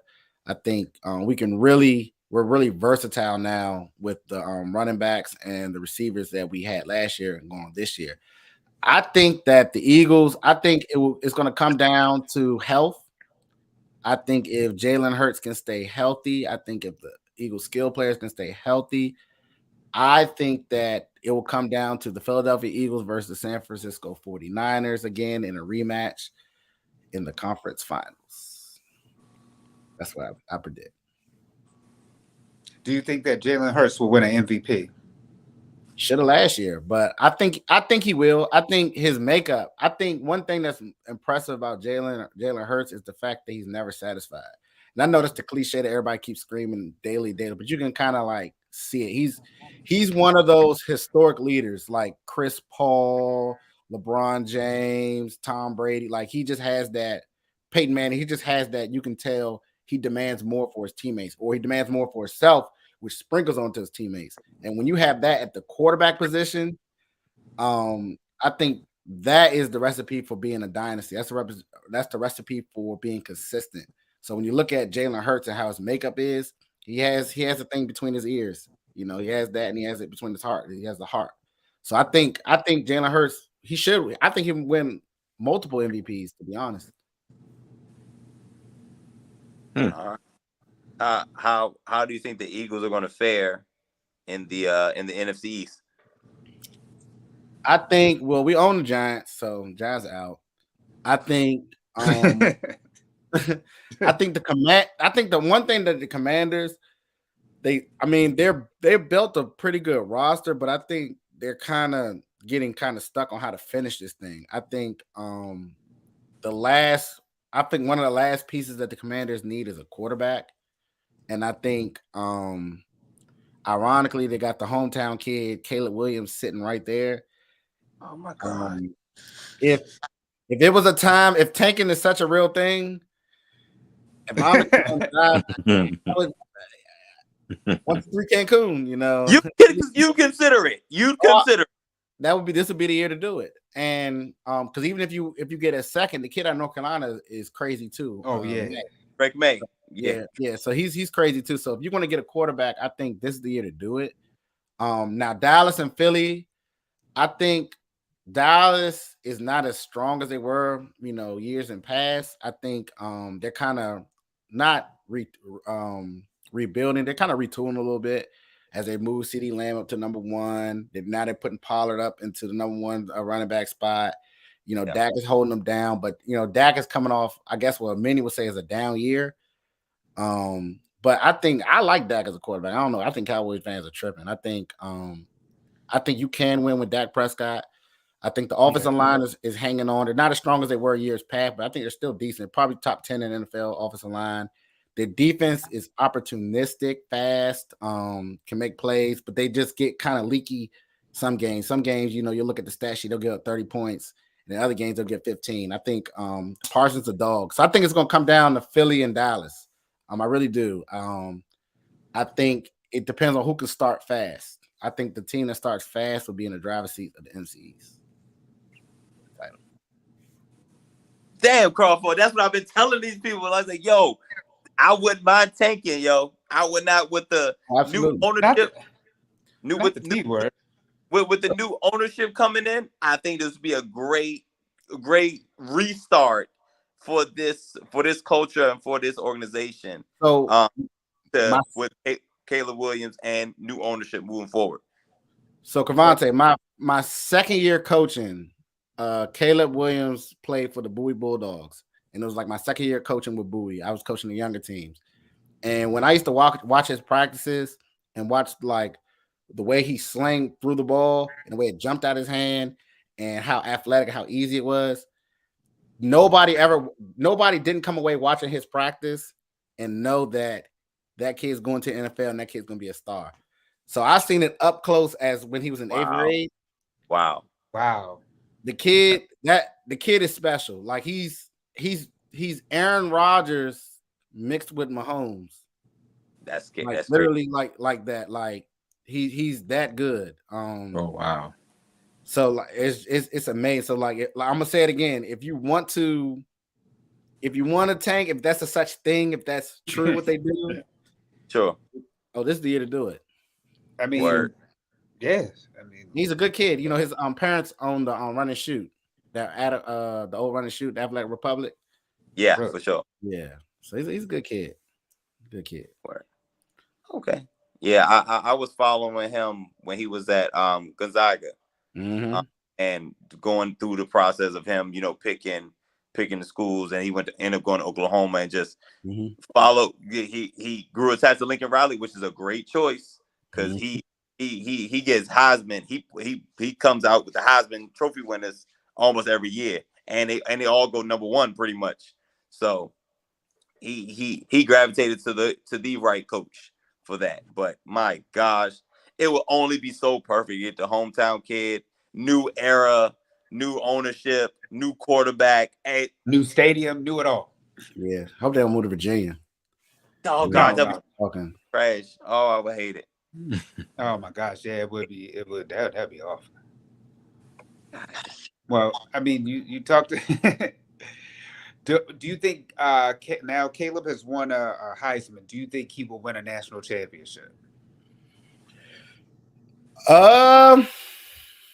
This is a good year for him to do it because Alabama's going to struggle offensively. They're going to be really good defense. Yeah. They're going to struggle offensively. Georgia is going to be strong, but I think that quarterback was Eddie Steady. He was kind of like an AJ McLaren type, and so now that he's in the NFL playing with the Rams, I got to see who they pick as a quarterback. I think Ohio State's roster is from top to bottom is really good, but their quarterback play is a question mark. So I think this is the year. If he wants to do it, this is the year. But we know how it was with Reggie Bush, and a lot of times they choose their health over. They choose the health over playing playing for real, as we say, quote unquote. So. But I think he has a really good chance to win a national championship. And remember what he said during the Heisman speech. He was really jealous that the other people in the race were all in the playoffs. So that might be a bucket list of his. I'm here. I'm here for it. I think Lincoln Riley going to USC, bringing prominence back, and almost in a year. He turned everything around, and getting Caleb Williams to come through the transfer portal was huge. Was huge for USC. So I think USC is going to take the next step. I did say I think the outside shot that they would be in the playoffs this past year. So I do think they will be in the playoffs. I'm not sure about championship, but I do think they'll be one of the 4 better teams in all of college football. And Marvin Harris's son, he's supposed to be one of the best wide receiver prospects since Calvin Johnson. My heavens. He's Calvin Johnson mixed with AJ Green. My heavens. He's going to be a top 5 pick next year. Yeah, they saying he's going 2 or 3 behind. Right after the quarterback. So it's Caleb Williams, Drake May, Marvin Harrison. Right. Trust me, I know. Look, I know we're greedy over here with Ravens Nation, saying that we wish we could have got DeAndre Hopkins, but my gosh, yes, if we could get him as a rookie. DeAndre Hopkins is done. I don't know why people even he's done, and he proved it by going to Tennessee. That's where what the hell are you doing? That's where wide receivers go to die. It happened to Randy, it happened to Julio. The ghost of Julio was just running around the NFL now. He's a ghost of Julio. So wow, I'm not too worried about DeAndre Hopkins. So you think the Ravens? You think the Ravens dodged the bullet by not getting DeAndre? Oh, absolutely. I mean, you don't have 2 washed up receivers. Odell. Hey, come on, you don't have 2. You gotta. Because I mean, not to say that Odell can't be what he was, but come on now, Odell Beckham was a generational talent. He was something like crazy. Now, I mean, he's still like that. Like he's gonna be, he's gonna be serviceable for him, but he's not gonna be like how he was with the Giants, like crazy. But we don't need him to be. We don't need him to be like he was for the Giants. We just need him to help transition Zay Flowers and hopefully Rashard Bateman to the next level as a pro. Right. That's what I'm saying. Don't y'all got Nelson Aguilar? And Nelson Aguilar. He's sneaky. I mean, think about Nelson Aguilar. He has his drops, but he's a big play receiver. Like he'll ball out. He's Philadelphia kind of ruined him. The fans and media kind of ruined him because he was a first round pick. He was a Chip Kelly pick. Yeah, he was. You're right. They gave him the blues, but he's very talented. He's ultra talented. He's very good. I like Zay Jones too. He's nice from Boston College. El Crawford, how can the people keep up with you, my brother? You can keep up with me on Instagram, Brandon be knowing, Brandon _BE_knowing NOWIN. You can also get me on Twitter at El Crawford, LEL_Crawford. Thank you again, El Crawford. Appreciate you, my guy. Appreciate you, man. Congratulations, y'all. 400. Thank you, El Crawford. One more thing I want to say, y'all. Hey, next year, y'all gotta come to my career day. Dre come every year. Y'all gotta come. Dre tells us late, El Crawford. I know. That's my fault. I gotta tell y'all early so we can make this thing work out. Because also, what I'm trying to do, I'm gonna set up with the PTA. I want y'all to do a live show at my school. Possible, if it's possible, so get the kiddies on. Trying to spark their interest into podcasting and TV. So we got to work. We got to all connect and work something out. We'll make it on with it because Dre love the kids. Yes, sir. Yes, sir. All right. Likes to be goofy. Peace, my brother. Big ups to El Crawford. Let's bring in our last guest of the evening, my brother, my day one guy, repping Disqualified Opinions. He's repping Boston Hall University. He's in the gold lag, but he's coming up right now. My boy, Antoine Rouse, in the Flex Zone podcast.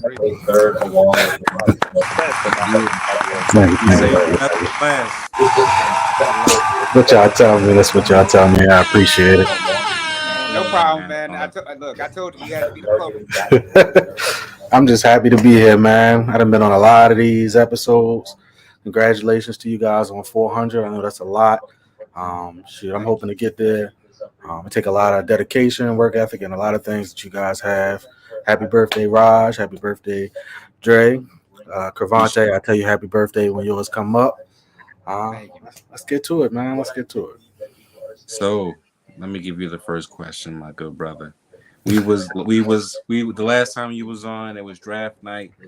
Zay Flowers was picked. I was feeling good. I was feeling great. You know what I'm saying? And now we thought we was gonna get DeAndre Hopkins. We thought we was gonna come. Yeah, we did. What are your thoughts on him going to the Titans, man? What are your thoughts? Money grab. I mean, he wanted the money. He wasn't really chasing the rings and the wins like we thought he was early in the offseason. He was chasing the bag. I think it came down to the Titans and the Patriots, but the Titans were willing to offer that more money. He's going to go through a losing season.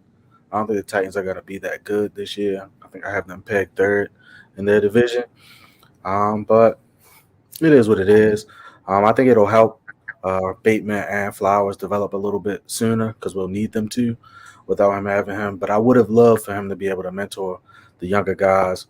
I think it also kind of keeps either a James Prochet or a Tylen Wallace still on the roster, hoping that somebody does something on that back end wide receiver 5-6 role. All right. Yo, y'all want Chase Young, yo? Y'all want Chase Young? What's up, man? Not if it costs me Patrick Queen. I was on the train early on, but I really thought about it and the versatility of having Patrick Queen and what's his name? Number 0. Smith. Why can't I remember his name right now? Roquan Smith. It's going to be unmatched this year. I think they help each other. I think Pat being able to play that will is just going to be so strong this year. I would love a pass rusher that's not 47 years old this year, but it is what it is.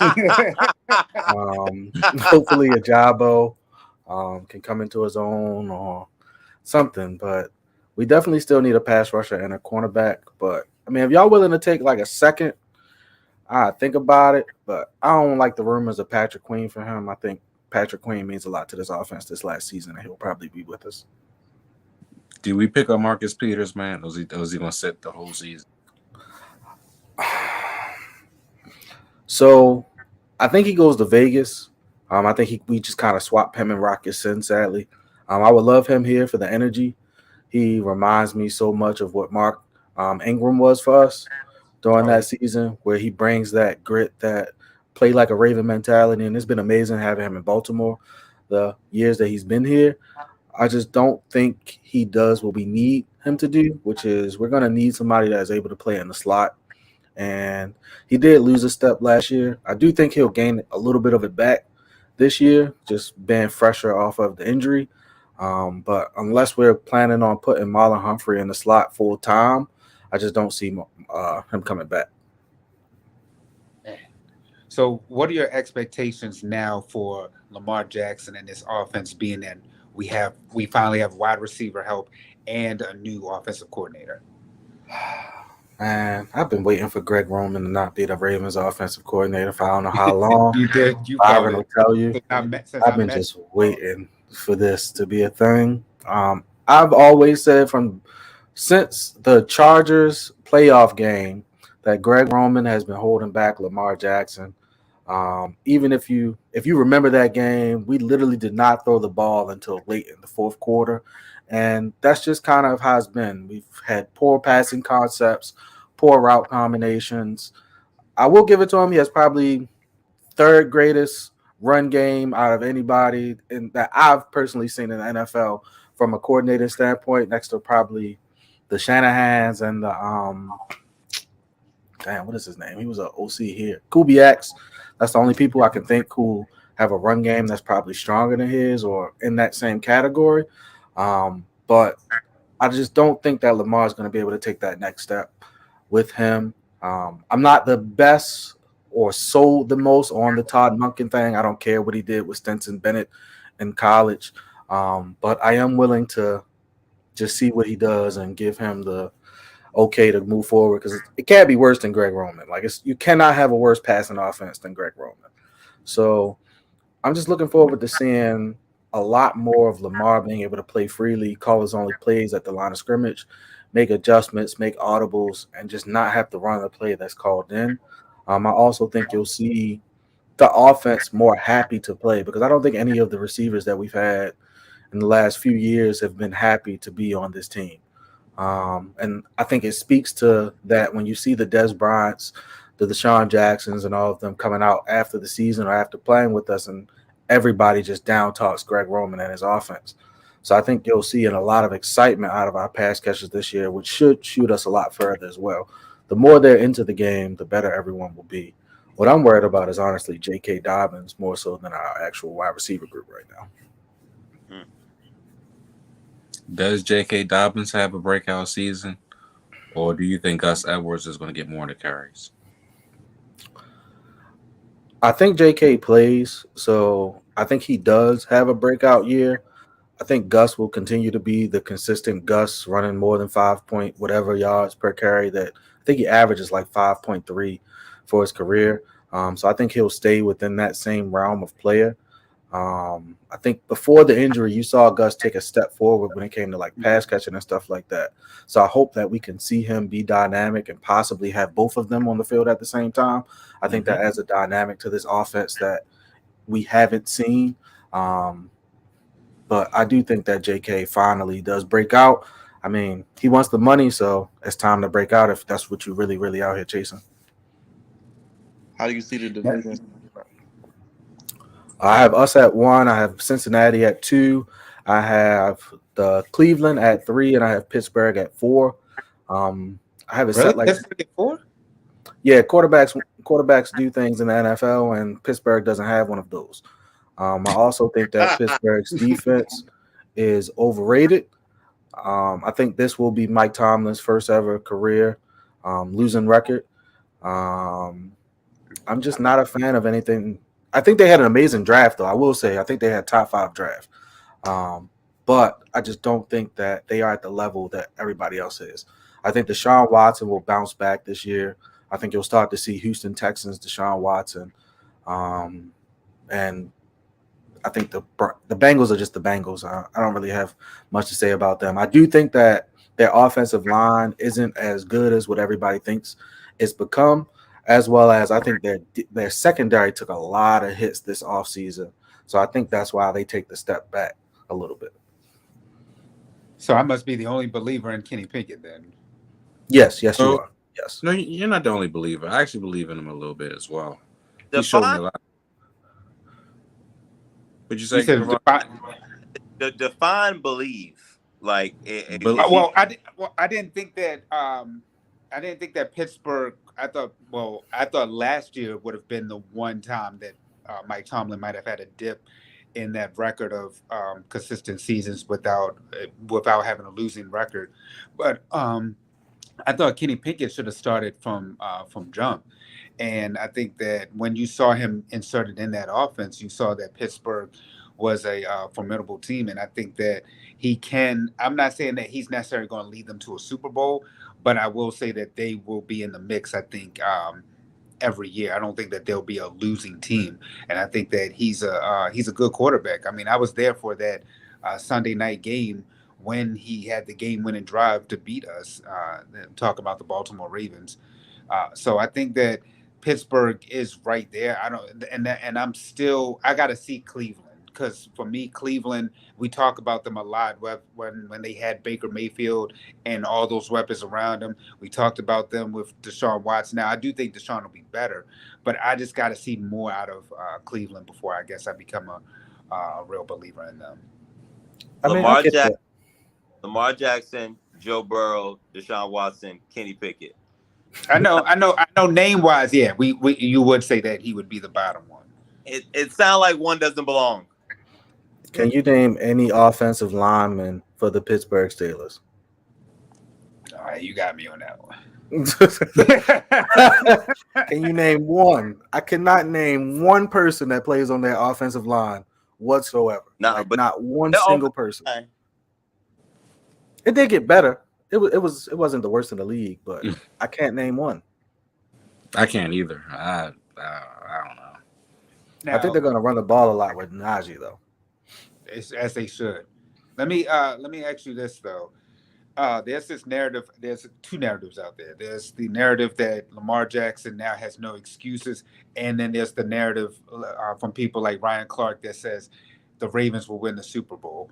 What is the narrative that you think this team has coming into next season? I mean, I think the narrative is the same narrative that has always been in Baltimore, which is just play like a Raven. I think if the Ravens play Ravens football, the Ravens will always be there come postseason. And as long as we are healthy, which we haven't been the last 2 to 3 years, I think that we can go far. I think this is an amazing year for the Ravens personally, because I like when the Ravens aren't talked about, when they're the underdog and nobody believes that we're going to win the Super Bowl, because that's when we do the best. I think that this team has, I don't want to say they don't have any flaws or there's not things that aren't issues at this current moment, but I think that this team can blossom throughout the year. I do think that it will be a slow start, though. New offensive coordinator, new system. I think so you'll see that build up, but Raven football plays really, really well when it gets cold outside. So I think that this team should at least get to the AFC Championship. But I think if you see us in the AFC Championship, you'll also see us in the Super Bowl.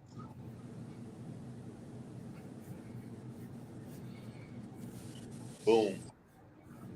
So is the AFC Championship game the least that the Ravens need to get to this season, or do you think it has to be Super Bowl or bust? No, I think it's the AFC Championship. As a diehard fan, I'm going to say Super Bowl, but realistically, I think it's the championship. I think that's the thing that everybody has wanted to see the last two plus years at this point. I don't think anybody outside of, when was that, 2020? I don't think anybody thought Super Bowl of this team outside of that specific year, especially with the injuries that Lamar has sustained over the last 2 seasons. But I think AFC Championship, I like us pretty much. I just like the way we stack up against every team in the AFC. The only issue is the AFC this year is probably the deepest it's been since I can remember. I can't remember the AFC ever being this thick, where it's probably 10 teams that could possibly get to the playoffs. You're right. I mean, shoot. I mean, just off the top of my head, I'm thinking about like the Broncos, the Jaguars, Mm-hmm. the Chargers. So they're in the mix. Of course, in our division, 3 teams alone could make it, and in the AFC East, another 3 teams alone Mm-hmm. could make it. So you're right. This is probably the Then deepest. my homeboys there, of course. And they proved he don't need a wide receiver to win, so you already know that. But also, Lamar has proven that he can beat Patrick Mahomes too. So I don't. I think that narrative is out there that he can't beat Mahomes. I think now it's just getting, like you said, a deep record, because it's always this narrative with Lamar that he can't do something, he can't throw, he can't beat Mahomes, he can't win a playoff game. It's always just something like Lamar can't do, and he's done even with getting his money. And you got to have an agent, and he's always proven every doubter wrong. So I mean, I think Lamar Jackson is just now. I think the sky's the limit. He's got the help that he needs. He's got his money, and I'm excited for what's to come for this season for Lamar Jackson. Same. I think Lamar plays his best when he loves the game of football, and you can see it. That's what I think most Ravens fans loved about that 2020 season. Like, you could just see that the whole team was out there having fun every single play. And I think you're going to see a lot of that this year. I think the Ravens are just such a tight-knit organization that you're just going to see a lot of fun out there. And I think Lamar is just the perfect quarterback for this city, personally. And it should be fun to watch. It should be a lot of fun to watch. I think that's why I said, like before, I love that nobody, like, you have the people that have always been on us, but then for the most part, media-wise, everybody's picking Cincinnati, everybody's picking Kansas City. I'm not the biggest. I think Buffalo has kind of honestly lost their window. And Byron, I'm big on Josh Allen. I loved him coming out of the draft. He really, really reminded me of Big Ben a lot. But I think they've lost that window. I don't think you're going to see them. I don't think Josh Allen gets to the Super Bowl. But I think that this year it'll be between us and probably Cincinnati. I think you'll see one of those two teams in the Super Bowl this year. I think whoever wins in the AFC beats the NFC, because the NFC is just no offense, Cravante, but the NFC is trash. We ain't gonna be. I mean, hopefully y'all do tank. I want y'all to tank. Y'all should tank. Y'all should just scrap it up. Like, Cravante, that's 2 people that say tank. It's not me, man. Y'all should just tank. That's Call 2 it a people day. that say tank, man. That's what I would do if I was y'all. I fire Ron and then just tell Eric he can take over the helm. It was so aligned. It'd be perfect. New owner, new head coach, new quarterback, new stadium. Sound like the perfect situation. Brand new everything. Oh my gosh! Sound like a way to sell tickets right there. Yes, it does. Yes, it does.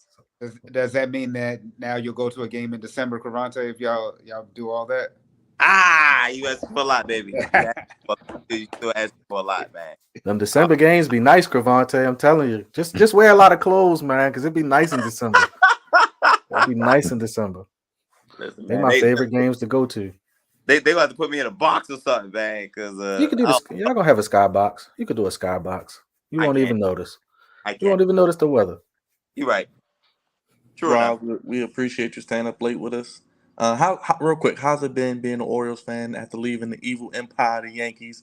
Orioles, one of the best records in the league. Come over to the winning side, my brother. Wait a minute, you was a Yankees fan? I was a Yankees fan my entire life. Then how you I converted him. I helped convert him. Basically, I was a Yankees fan because that was the first baseball team I ever saw. Like, I never saw the Orioles or anything like that. The first team I saw was the Yankees, and it just has that big symbolism, so I just went with it. You saw what you saw. That too, probably. That too. And over the last couple years, I've been trying to, because I don't have an NBA team either. I converted because of Byron and DC, from a Yankees fan to an Orioles fan probably about 2 years ago, Byron. Like right before we got nice, I converted over. And we've been winning, so I feel like I'm the catalyst in the Orioles being nice. Because when I wasn't a fan, I'm just saying, I switched over and the winning started. I just went to a game recently, the game where they gave out the Purple Ravens jerseys. The purple Orioles jerseys. I mean, it was a nice game. We won that game. It was nice. It was nice. We gotta bring you back, man. Come back to the evil empire, man. It's okay. It's Nah, it's okay. I'm leaving, yo. It's okay, yo. I'm in Baltimore now. Good. I'm in It's good Baltimore now. here, man. Look, Aaron. I just gotta find my NBA team now, and then we all set. We got Aaron Judge over here, man. Might as well. Oh yeah, you a Wizards fan, ain't you, Cravante? Hey man, remember I took that year off? Yeah. Come on now, say it with me. Everybody beats the Wiz. He took a year off because Russell Westbrook became a Washington Wizard. And that was the last time we made the playoffs too. Exactly. Yeah, he was good that year. He was good that year. I can't even lie. He was good that year. How can the people keep up with you, Ross? Rouse the World, pretty much everywhere. You can find me on Rouse the World, Facebook, Instagram, Twitter, Threads. Don't follow me on Snapchat. Disqualified opinions everywhere. We're about to start back up. We've been down because of me. I've been kind of busy with school and stuff like that. But we're going to get back to it. We're going to start giving y'all all the content that y'all love, whether it's the NFL, the NBA, the Sneakers Talk. We got our allegedly our entrepreneurs. We're going to get it back in action. That's me, Byron, DC, and Ro. And I know we always bring over the Flex Zone crew as well. We're going to get everybody together and get y'all all situated. Again, I appreciate you guys having me on for y'all 400th, man. Many more. Appreciate you standing up late with us, brother. And you know we'll have you back. Big up to Rouse. See you, Rouse. Yes, sir. Appreciate you, Rouse. We'll be talking to you soon. Man, I want to thank everybody who supported, man. All the comments, the commentary, Byron, your mom, Paul, Mark, just name a few. Oos, of course, I gotta thank my family. Appreciate everybody, man. 400 episodes, man. Like y'all said, we're gonna keep this thing rolling. Appreciate everybody, man. 400 episodes. It was cool. A lot of guests. It was different, yo. Try to do a little something different. That was definitely. Yes, Flex on One on all social media platforms, Twitter, Instagram, Flex on Podcast on TikTok. Rod, what we got going on the panel this week? Oh man, we got AEW Dynamite tomorrow, Wednesday, of course. Training camp starts this week, so I'm pretty sure we'll have some Ravens content for you guys. Me and D are going to the Orioles game tomorrow. I'm not sure if I'm going to post anything about it, but I might. So stay tuned for that if I do. And also, do you have a pay-per-view this week? No pay-per-view. Well, we got a Ring of Honor show on Friday. We might be doing that at SmackDown, so stay tuned. All right. Well, if y'all do that, it will be on this channel. I'm pretty sure. Blood and Guts is Wednesday for AEW. And Leah probably on as well. Huh? What happened? Blood and Guts is Wednesday for AEW. Oh yes, Blood and Guts. Yes, Blood and Guts, definitely. So stay tuned for that. Stay tuned. Man, man. I want to thank my team, man. 400 episodes. Thank you, brothers. I appreciate all the work that you guys do. People don't really see all the work that's put into this podcast. And I know people give a lot of credit to me, but I'm nothing without my team because y'all are the ones who do a lot of the hard work to make this thing keep moving. Cravante starting it with me, Raj helping us on social media, and Byron, man. Man, I think sometimes you work for ESPN, man, because the breaking news that you get before anybody, man. But I love my brothers, man, and I thank y'all for real. 400 episodes, man, and we're going to keep it going. We'll be back next week for episode 401 in your sub boxes throughout the week as well.